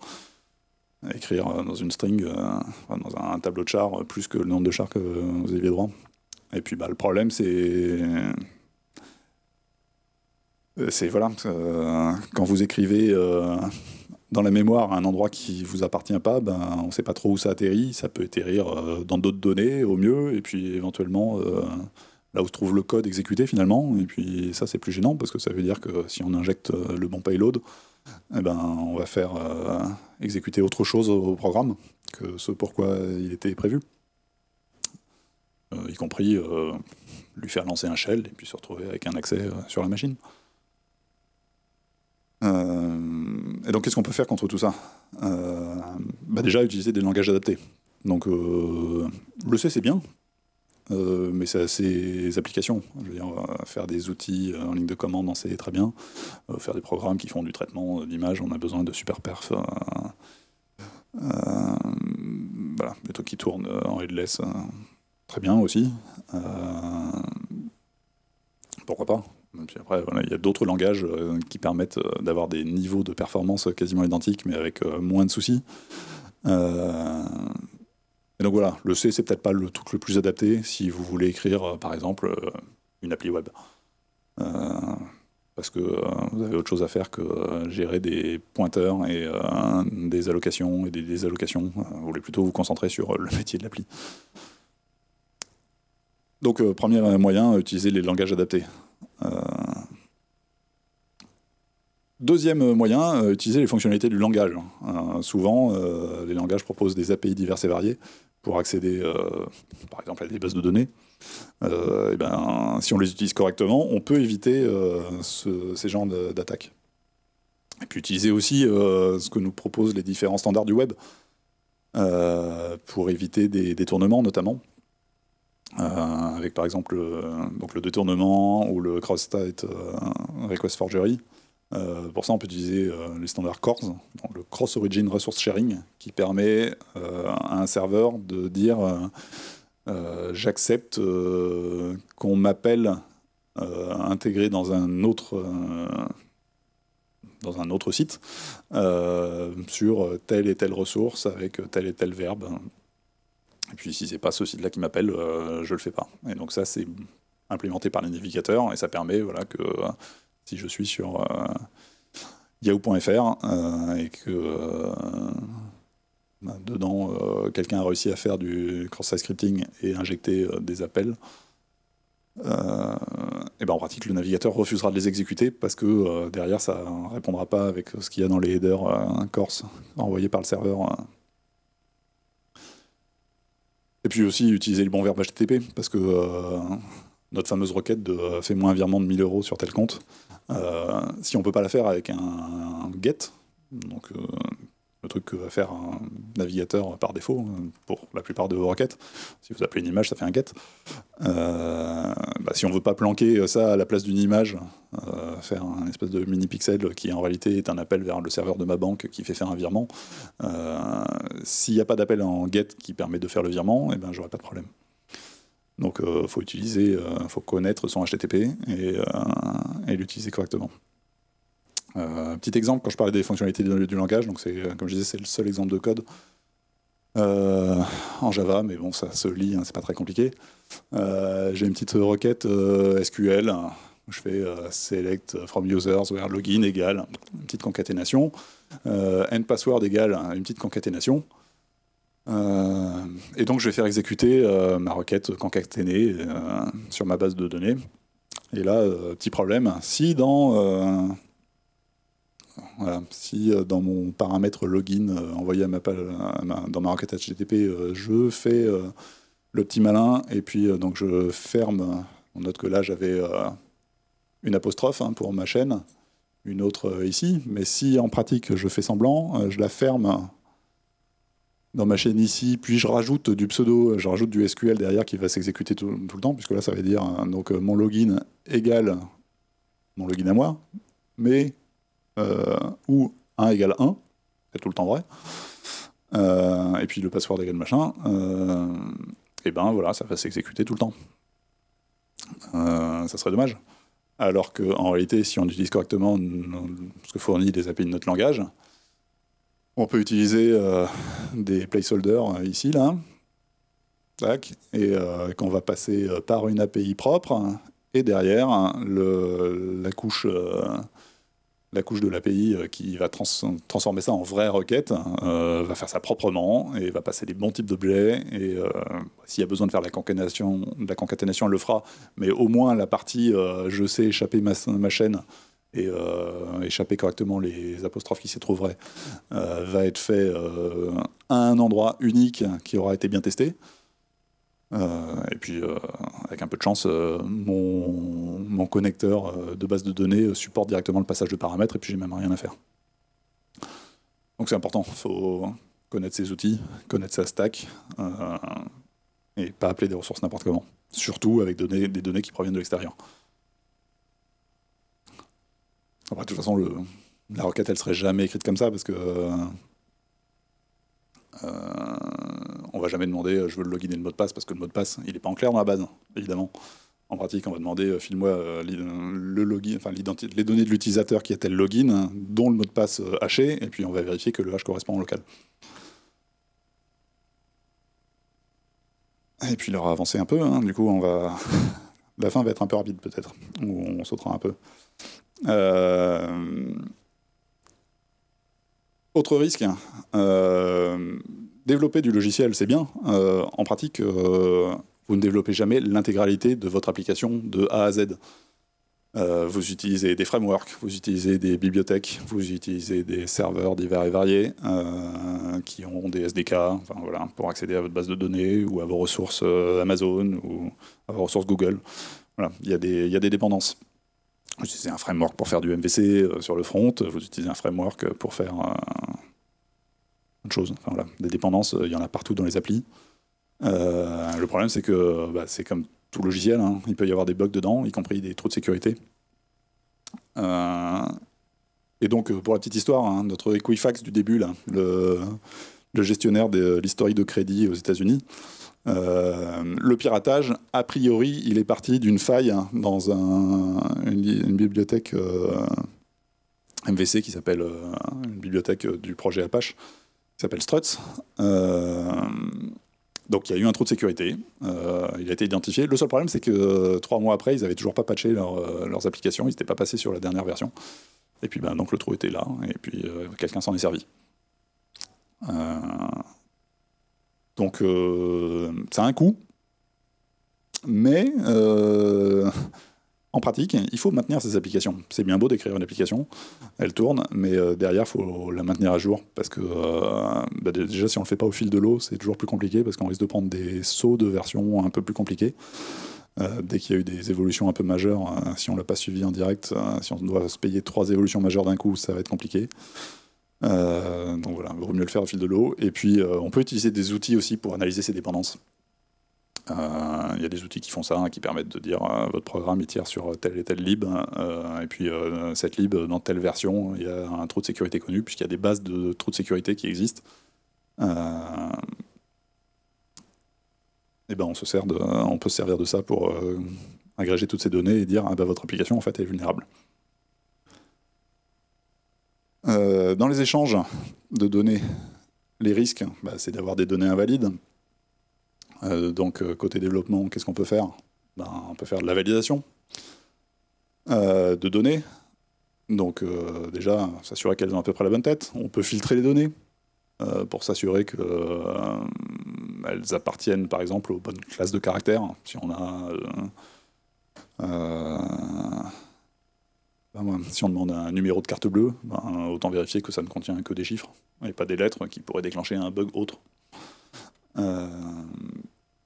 Et puis après, on a tout ce qui est crypto de disponible, signature, pour s'assurer que l'émetteur de la requête est bien celui qui prétend être, chiffrement, pour faire en sorte que la requête ne puisse pas être interceptée et manipulée, ou hachage, pour faire du contrôle de contenu de la donnée. Après, si on fait du hachage sans signature, peut-être que le hash a été modifié, ça va être difficile de le dire. Autre risque, mauvaise implémentation du protocole, mauvais algorithme. Vous utilisez encore MD5 en 2018, mauvaise idée. L'algorithme est cassé depuis des années. Vous servez du contenu mixte sur votre site, ça serait dommage, parce que si vous servez à la fois du contenu HTTPS et HTTP, peut-être que vous allez renvoyer vos cookies dans les réponses, dans les requêtes HTTP, et du coup, ils seront interceptables. Et du coup, si quelqu'un capture le cookie qui contient votre donnée de session, ça y est, il a accès à votre session. Le meilleur moyen pour ça, pour éviter ça, c'est d'utiliser des frameworks, en fait. Et surtout, ne pas implémenter sa propre crypto. Parce que la crypto, c'est compliqué. Il y a des maths dedans. Et se dire dans un coin, c'est bon, ouais, je vais faire comme ça, je vais remplacer les 13 premières lettres de l'alphabet par la 13 dernière, et vice-versa. Ça a l'air bien comme ça, mais c'est peut-être pas si sécurisé que ça, en fait. Donc voilà, utiliser les standards du marché sur la partie sécurisation, c'est quand même vachement mieux. Voilà, si vous voulez hacher vos mots de passe, utilisez Bcrypt, par exemple, qui va gérer tout seul le fait de mettre un salt, donc faire en sorte mettre un préfixe devant ce que vous voulez chiffrer, le mot de passe par exemple, pour s'assurer que 2 mots de passe identiques, mais qui seraient chiffrés par des personnes différentes à des moments différents, auront un préfixe différent, et donc ça ne sera pas la même clé. Donc même si on arrivait à trouver le mot de passe qui correspond à un hash, on ne pourrait pas s'en servir pour trouver toutes les répétitions de ce même mot de passe pour d'autres utilisateurs. Et donc voilà, utiliser des frameworks pour faire la sécurité, c'est vachement mieux. Spring Security, si vous êtes dans le monde Java avec du Spring, ça implémente tout ce que vous voulez. Il y a des projets Apache comme Apache Shiro aussi qui fournit tout ce qu'il faut. Et ça évite de l'implémenter soi-même. Risque encore, vol de session, replay. Vol de session, je le disais juste avant, restez en HTTPS, donc ne servez pas de contenu mixé. Également, quand vous avez une session utilisateur pré-login, il ne faut pas la réutiliser post-login, parce que sinon, c'est un problème de fixation de session. Si, d'une manière ou d'une autre, quelqu'un a réussi à injecter un cookie, par exemple, chez un utilisateur avant qu'il soit logué, et que ce cookie est ensuite réutilisé, et conservé après login, une fois que la personne s'est loguée, celui qui a injecté la donnée au départ a maintenant accès au système. Donc c'est pareil, quand vous utilisez des frameworks, en général, ils font ça pour vous. Vous n'avez pas besoin de vous embêter à l'implémenter vous-même. Si vous gérez des cookies, ne pas oublier de mettre les paramètres de sécurité supplémentaires dessus, HTTP only qui permet que les cookies ne peuvent pas être manipulés par le JavaScript dans les pages. Donc, ils ne peuvent pas être lus, ils ne peuvent pas être modifiés. Plus secure, ils peuvent être passés que quand la connexion est en HTTPS. Évitez de passer des paramètres sensibles en GET, parce que sinon ça se retrouve dans l'historique de votre navigateur, voire dans l'historique du proxy au milieu. Ça serait dommage d'avoir un login mot de passe qui traîne dans des logs. Autre risque au niveau du développement, mettre des identifiants en dur dans le code, des identifiants de la base de données par exemple. Si vous les mettez en dur dans le code, d'une part, ils sont en clair en général, ou alors ils sont en ROT 13, super. Mais bon, en gros, il va bien falloir les déchiffrer un moment pour s'en servir, donc ils sont en dur, ils sont présents, et puis en plus, si vous avez un problème de sécurité et que vous voulez changer de mot de passe, ça va être un peu compliqué. Donc, collez pas des trucs en dur dans le code, externalisez la configuration. Mais maintenant, une fois que vous avez externalisé la configuration, évitez les identifiants en clair dans la configuration. Pour ça, utilisez des outils adaptés. Il y a des applications qui servent exclusivement à ça, gérer des clés, gérer des secrets. Comme Vault, par exemple, qui est un produit qu'on peut installer en standalone. Si vous êtes sur AWS, il y a le Parameter Store qui vous permet de stocker des paramètres sécurisés et ensuite de donner des droits d'accès dessus. Donc seule l'application A aura le droit d'accéder aux données qui sont sous le préfixe titi-toto, et donc qui contient entre autres le login mot de passe par exemple pour accéder à la base de données dont on a besoin. Donc voilà. Côté application, pour les problèmes d'accès, les risques, c'est quoi? C'est les utilisateurs, évidemment. C'est le point faible, hein, c'est la sécurité des utilisateurs. Qu'est-ce qu'eux utilisent? Et ça, on ne la maîtrise pas. Et la fausse sécurité aussi. Ça, c'est un risque. Donc déjà, premier truc, si vous voulez éviter que vos utilisateurs fassent n'importe quoi, faites-leur une expérience utilisateur décente. Éventuellement, carrément, ne gérez pas de mot de passe chez vous. Vous pouvez utiliser des mécanismes d'authentification externalisés avec autres. Voilà, on peut utiliser le fait d'utiliser quelqu'un, vous avez un compte Facebook, un compte Google, ou un compte Twitter, ou un compte je ne sais pas quoi encore, vous pouvez se servir, ou un compte Yahoo. Non, je ne suis pas certain qu'Yahoo fasse de l'OpenID. Voilà, vous pouvez externaliser la gestion des comptes, finalement, la gestion des comptes, la gestion des identifiants à un service tiers, et puis n'avoir dans vos données que la partie données propres de l'application. Voilà, comme ça, vous n'avez pas besoin de vous dire j'ai besoin de chiffrer mes mots de passe en base. Vous n'avez pas de mot de passe en base. Donc pour ça aussi, faciliter l'utilisation des gestionnaires de mots de passe. Un gros anti-pattern, empêcher le copier-coller dans les champs de mots de passe. Ça, c'est super pénible. Voilà, c'est le truc qui empêche d'utiliser les gestionnaires de mots de passe, parce que souvent, ils marchent en fakeant le copier-coller, donc pour pouvoir marcher à peu près n'importe où. Donc si vous faites un truc où vous vous empêchez de faire du copier-coller sous prétexte que on est dans le formulaire, par exemple, de changement de mot de passe. Vous demandez le mot de passe précédent, et puis vous demandez le nouveau mot de passe plus une confirmation. Vous dites hey, je vais obliger l'utilisateur à retaper 2 fois exactement le même mot de passe pour s'assurer qu'il a vraiment bien choisi ce mot de passe. Les effets, c'est quoi? C'est que d'une part, il ne peut pas utiliser un gestionnaire de mot de passe, et qu'en plus, vous lui interdisez d'utiliser un mot de passe complexe, parce que ça va le gaver de taper un mot de passe complexe 2 fois de suite. 16 caractères avec des caractères spéciaux, c'est un peu pénible. Il va s'y reprendre à 3 fois parce qu'il aura fait une faute de frappe, et puis comme on ne voit pas le mot de passe parce que c'est des petites étoiles, c'est pénible.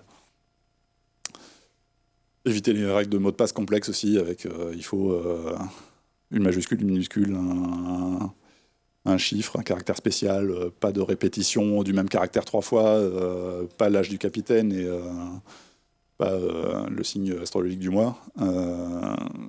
Voilà, c'est pénible. Ça aide pas vraiment à la sécurité.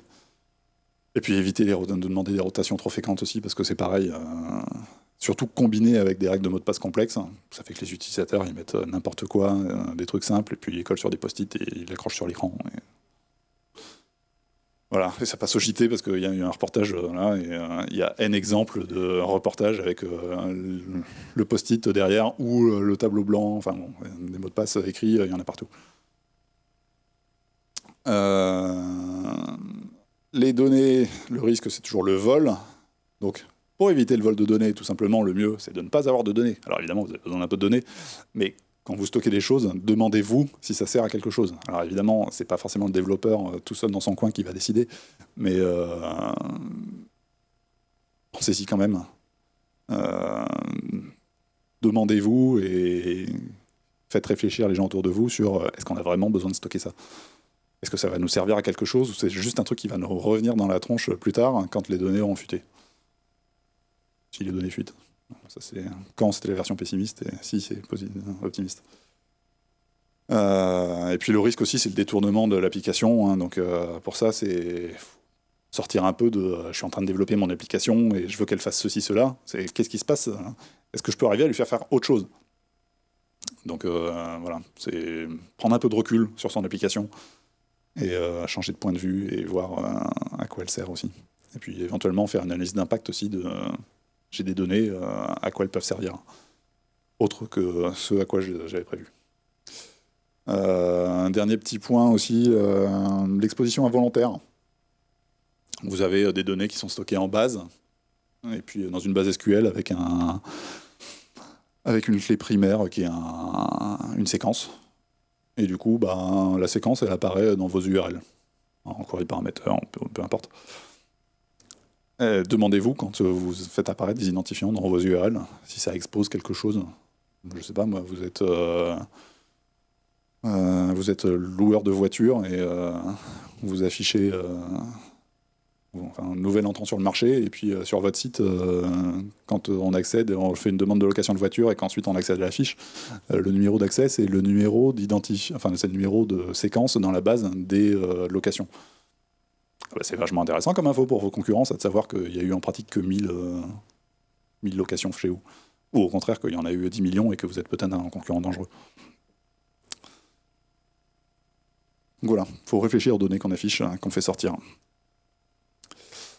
Et enfin, dernier élément, votre application, dernière section, votre application, elle tourne, elle est en prod, c'est super, hein, et vous avez besoin de l'exploiter. Pour l'exploiter, souvent, vous avez besoin de stocker des logs, parce que c'est pratique pour retrouver quand il y a des problèmes, ou pour comprendre ce qui se passe dans l'application. Le risque, c'est que vous avez stocké des données sensibles dedans. Parce que vous avez logué par erreur des numéros de carte bancaire ou un mot de passe qui passait. Et puis ça y est, ils se retrouvent dans les logs. Alors certes, ils ne sont pas disponibles pour tout le monde, mais ils sont quand même du coup accessibles à tous ceux qui ont accès à l'outil de gestion de log. Dommage. Ça, il n'y a pas de recette magique, hein. C'est plutôt faites de la revue de code pour que quelqu'un d'autre repère si jamais vous mettez à loguer un code de carte bancaire ou un mot de passe. Dernière chose, les données. Vous avez un problème en prod avec un jeu de données. Et vous voulez le reproduire en local. Vous allez vouloir du coup extraire les données de prod. Extraire les données de prod, du coup il y a des données sensibles. Vous allez sortir du système de prod, vous les mettez sur la machine du développeur. Alors certes, comme on l'a dit au début, on a chiffré le disque, hein, donc si la machine est volée, personne ne pourra avoir accès aux données, mais bon, juste au cas où quand même, hein, évitons. Parce que voilà, les risques, c'est le détournement, y compris en interne, hein, le piratage en interne, ça existe. Et puis au pire, la fuite de données. Donc pour ça, ça coûte plus cher, mais mettez en place des mécanismes d'anonymisation des données de production pour les sortir, plutôt que juste je fais un dump de ma base SQL ou de ma base autre chose et je la mets ailleurs. Voilà, ça évite que les données brutes de prod se retrouvent ailleurs et en copie à droite, à gauche, et on ne sait plus trop où, et puis c'est sur le disque machin, et puis je l'ai collé sur une clé USB pour le transférer ailleurs, et puis après j'ai oublié, et puis je perds ma clé USB dans le métro. Et... Voilà, si on veut éviter ça, anonymiser les données, en général, voilà, anonymiser pas toutes les données sensibles, hein, les noms, les prénoms, mettez des mots de passe bidons, mais ça évite des problèmes derrière. Voilà, je suis à peu près fini. Quelques ressources. le projet OWASP, qui est un projet ouvert de gens qui se mettent ensemble pour travailler sur la sécurité sur le web, mettre en place des recommandations, ils listent des frameworks, etc. Le site du CERT, le Computer Emergency Response Team, voilà, en fait, le site maintenant redirige vers une URL de Stanford, parce que c'est quelque chose, un département de Stanford qui s'occupe d'attaques sur Internet. Il y a des choses intéressantes à lire. En tout cas, à une époque, il y en avait. Seclist.org, qui est une archive de mailing list diverses et variées, qui, ironiquement, est hébergé sur un site en HTTP et pas en HTTPS. J'ai vérifié tout à l'heure, le HTTPS renvoie une erreur de certificat, parce que sur le site de Nmap, un outil de sécurité. C'est le certificat de Nmap et ça ne va pas avec le site. Donc voilà, il y a plein d'archives de diverses mailing lists, bugtrack, full disclosure, etc. Des mailing lists orientées sécurité. Voilà, je pense que j'ai à peu près fini. Je vous rappelle, contact. Pavageau, c'était moi. Je fais partie de la société Equino. Au cas où, éventuellement plus tard, vous avez fini, on recrute. Et voilà, j'ai un peu dépassé le temps. Est-ce qu'il y a des questions maintenant? Ouais, le problème de GDPR, c'est que c'est quand même une grosse machine à gaz. Après, l'intention est louable, mais de base, il n'y a pas tant de choses que ça à faire. Hein. C'est demander le consentement des gens avant de recueillir les données, et avoir un droit à l'oubli, donc pouvoir permettre d'effacer des données. Alors après, ça ne veut pas dire effacer toutes les données, hein. C'est pas ça que dit GDPR. Si vous avez des données de facturation, vous êtes obligé de les garder, par exemple. Donc voilà, la donnée, on peut toujours la garder, il n'y a pas de... Donc, je répète juste la question pour l'enregistrement. Comment faire la part entre je veux collecter des données pour pouvoir trouver, en sortir de l'information plus tard, même si je ne sais pas encore quoi, et les figures imposées par GDPR.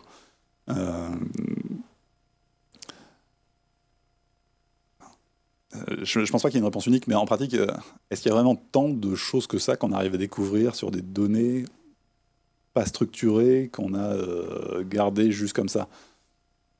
Je ne sais pas. Après, voilà, qu'on collecte des données dont on sait qu'elles nous servent, parce qu'elles sont liées à notre cœur de métier. Et voilà, notre cœur de métier, a priori, on le connaît. Quelqu'un le connaît. Après, en France, on travaille beaucoup avec des sociétés de services qui travaillent pour d'autres gens, mais voilà, quelqu'un est censé connaître le besoin. Donc, c'est surtout ça qu'il faudrait collecter, et pas se dire, je vais collecter aussi...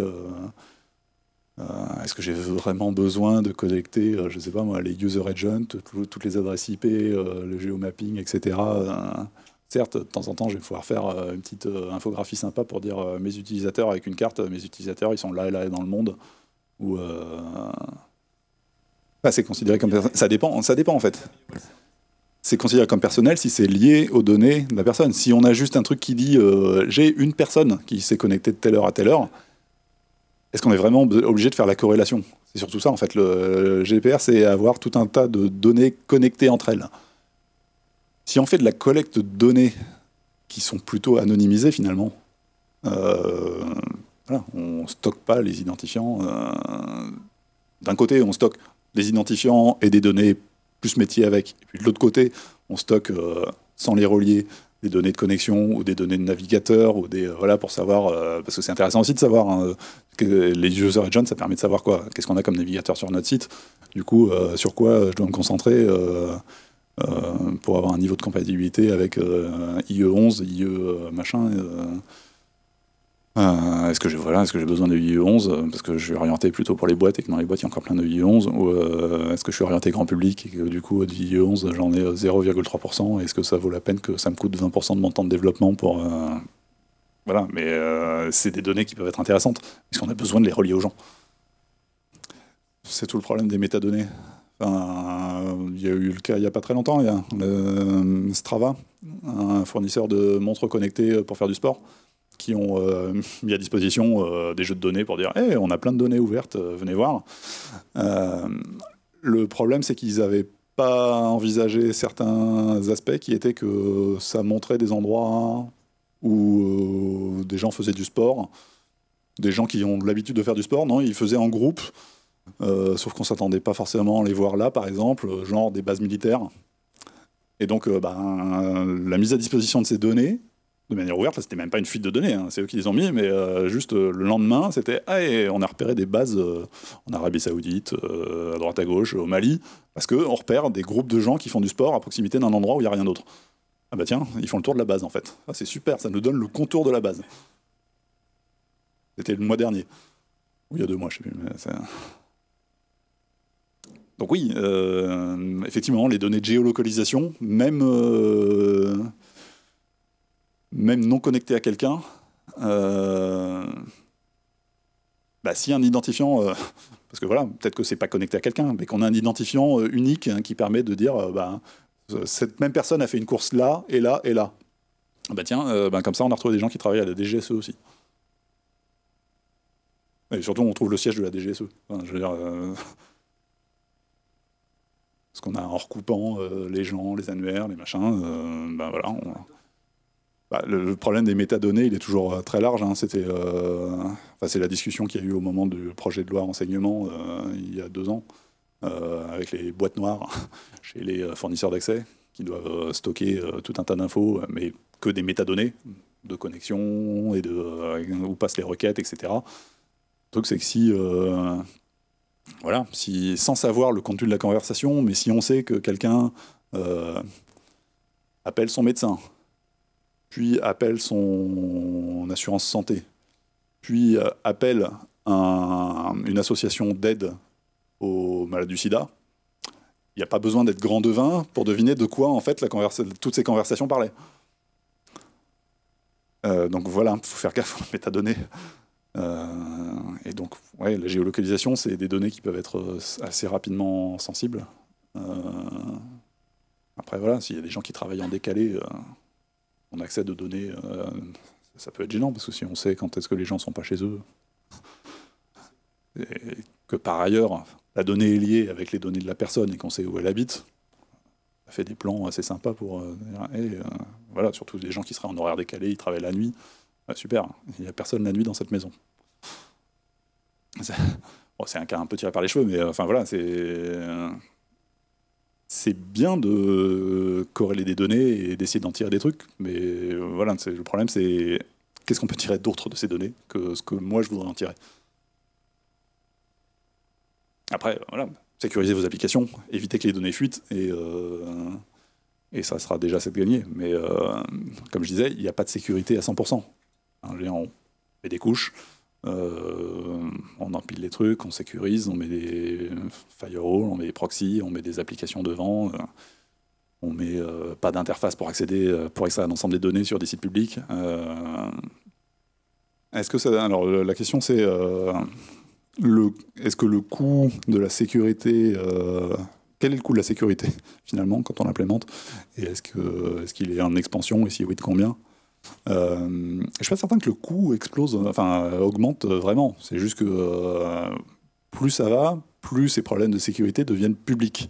Et je veux dire, on en parle au grand public. Les problèmes de sécurité, il y en a toujours eu. Hein. Le premier vers sur Internet, c'était en, je sais plus, 88, je crois. Donc voilà, les problèmes de sécurité, c'est pas nouveau. À partir du moment où on a des systèmes distribués qui se parlent les uns les autres, on risque forcément de relier. Donc la sécurité, il aurait toujours fallu s'en préoccuper. Après, ça n'a pas toujours été le cas. La responsabilité des collecteurs de données, elle a toujours été là. C'est juste que jusqu'à présent, il n'y avait pas de grosses contraintes forcément, sauf vraiment... erreur très très grossière, mais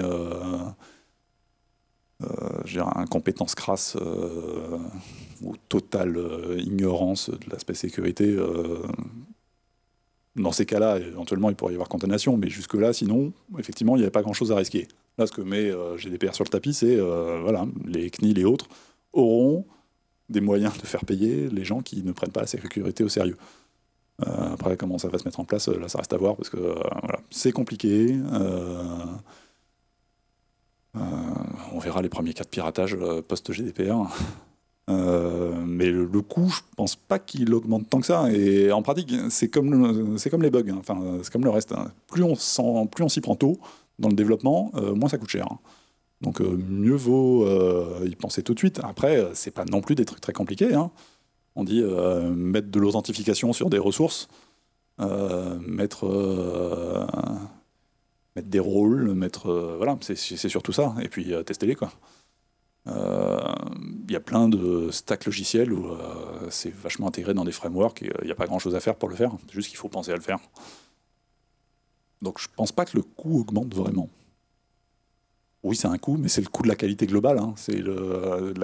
La sécurité, ça fait partie de la qualité de l'application avec le reste, avec la performance, avec le fait que l'application soit stable, voilà, qu'elle soit utilisable. C'est un des critères, un des axes de qualité. C'est pour ça qu'il faut le prendre dès le début et pas s'en préoccuper à la fin, comme la 5e roue du carrosse. Et la performance, c'est important. La sécurité, c'est important. L'utilisabilité, c'est important. Et oui, peut-être qu'on l'a un peu oublié jusque-là.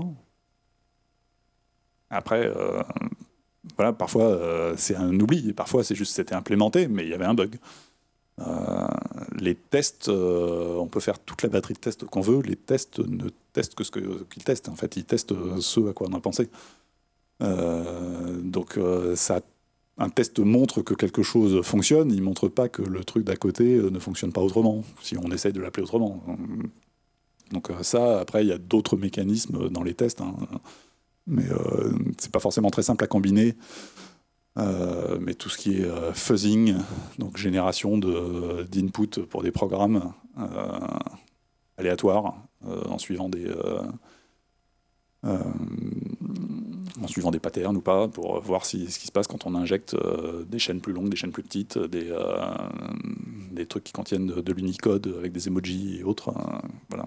Est-ce que l'appli est prévue ou est-ce qu'elle va exploser parce qu'il y a un emoji dans le champ du nom?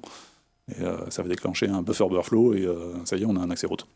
Mais c'est vrai, ça peut arriver. Enfin, je veux dire, si vous développez un truc en C et que vous n'avez pas prévu des entrées Unicode et que vous avez affecté un tableau de char et qu'en fait vous recevez des trucs qui sont encodés en UTF-8 sur plusieurs caractères, et ben vous n'avez pas prévu la bonne taille de tableau et ça y est, ça déborde et hop. Je veux dire, ça arrive plus trop maintenant, mais il y a 10-15 ans, quand on commençait à faire de l'Unicode, c'était des problèmes qui arrivaient super souvent. Maintenant, voilà, comme je disais, utilisez des langages adaptés. Si vous utilisez des stacks adaptés, des langages adaptés, le truc, il fait plein de trucs pour vous. Et le coût, il n'est pas si important. Donc voilà, à chaque besoin, son outil. C'est pas parce que j'aime faire du C que je vais en faire partout. Et, vraiment, développer une application web en C, ça serait... il y en a qui le font, hein, mais non, mais il y en a qui le font. Et puis, il y a enfin, je sais pas, dans des systèmes bancaires, de trading super performants. Mais voilà, c'est sur d'abord, c'est des trucs internes, et puis c'est sur des scopes super limités. Et puis voilà, ils prennent. Le but, c'est d'avoir de la performance, donc ils sont prêts à payer le coût de ça me coûte plus à développer et je vais appliquer des outils de contrôle et d'autres pour vérifier que ça va. Mais sinon, voilà, prenez des stacks de plus haut niveau et faites du Java, faites du Go, faites voilà, des trucs où il n'y a pas de pointeur déjà et où il n'y aura pas de problème de buffer overflow. Hein, ça enlève toute une classe d'erreurs, hein, c'est déjà ça. Il en reste plein d'autres à côté, mais oui, bah, la sécurité, on peut utiliser toutes les messageries chiffrées qu'on veut. Au final, une fois que vous le lisez sur votre téléphone, peu importe, hein, sur votre desktop c'est pareil, mais au moment où vous le lisez, le truc, il est déchiffré. Donc à un moment, il faut bien y accéder à la donnée. Donc oui, la répartition des données fait que il y a un risque de prolifération, mais c'est pour ça que notamment, il ne faut pas laisser des données de production sortir comme ça. Il faut, alors ça coûte plus cher que de juste dire hein, je vais mettre en place un dump de base de données et pouvoir le réimporter ailleurs. Mais voilà, le risque, quel est le risque derrière? Est-ce que c'est un risque qu'on est prêt à prendre hein, ou pas? Après, c'est à mesurer à chaque fois. Hein, il n'y a pas de réponse absolue de faut faire comme ci, comme ça. Ça dépend des données. Ça dépend de. Peut-être que les données, elles n'ont aucun intérêt et qu'elles ont. Voilà. C'est. Je sais pas moi. L'application qui me sert à gérer j'ai un site pour mon restaurant d'entreprise, que les données qui concernent les menus de la semaine prochaine fuitent, c'est pas très grave, quoi. Par contre, mes données bancaires, ça sera plus gênant. Bon, après, voilà. Typiquement, ils stockent pas mes données bancaires, ils font appel à des fournisseurs tiers qui font la partie paiement, et ensuite, ça leur valide que le paiement a bien été fait. Et donc voilà, il faut utiliser les outils qui sont à disposition. Et surtout, voilà. Le C, c'est bien, c'est bas niveau, mais quand on développe des trucs orientés grand public, déjà, en général, on n'a pas le temps de s'amuser à développer tout en C, parce que ça prend du temps. Et puis, voilà, le but, c'est de développer le truc métier, donc utiliser des briques existantes. Il y a tout un débat sur est-ce que l'utilisation du cloud, des Amazon, Google, Azure et autres, rend les infrastructures IT plus ou moins sécurisées que d'avoir tout en interne. En pratique, tous ces hébergeurs-là, ils ont des équipes dédiées à la sécurité, des équipes monstrueuses, hein, c'est des centaines de personnes qui s'occupent de ça chez les uns et chez les autres, hein, qui s'occupent de sécuriser, de valider les protocoles, de s'assurer que toutes ces briques d'infrastructure qu'on va utiliser, en fait, elles sont quand même super sécurisées. Donc après, il reste toujours l'accès que nous, on leur donne. On a une console d'admin de nos outils, donc on peut faire des choses dedans, mais l'infra en dessous est quand même peut-être plus sécurisé que quand on le fait en interne. Parce qu'on répartit dans tout plein de boîtes différentes. Chaque boîte, elle n'a pas des équipes sécurité monstrueuses pour gérer son infrastructure. Alors, ouais, des ingénieurs systèmes qui vont s'occuper des machines et tout, ils vont essayer de maintenir le parc à jour. Mais dès qu'on a un parc un peu volumineux, c'est compliqué. Et l'avantage de faire du cloud aussi, c'est qu'on prend certains types d'approches qui rendent les applications plus facilement redéployables, migrables.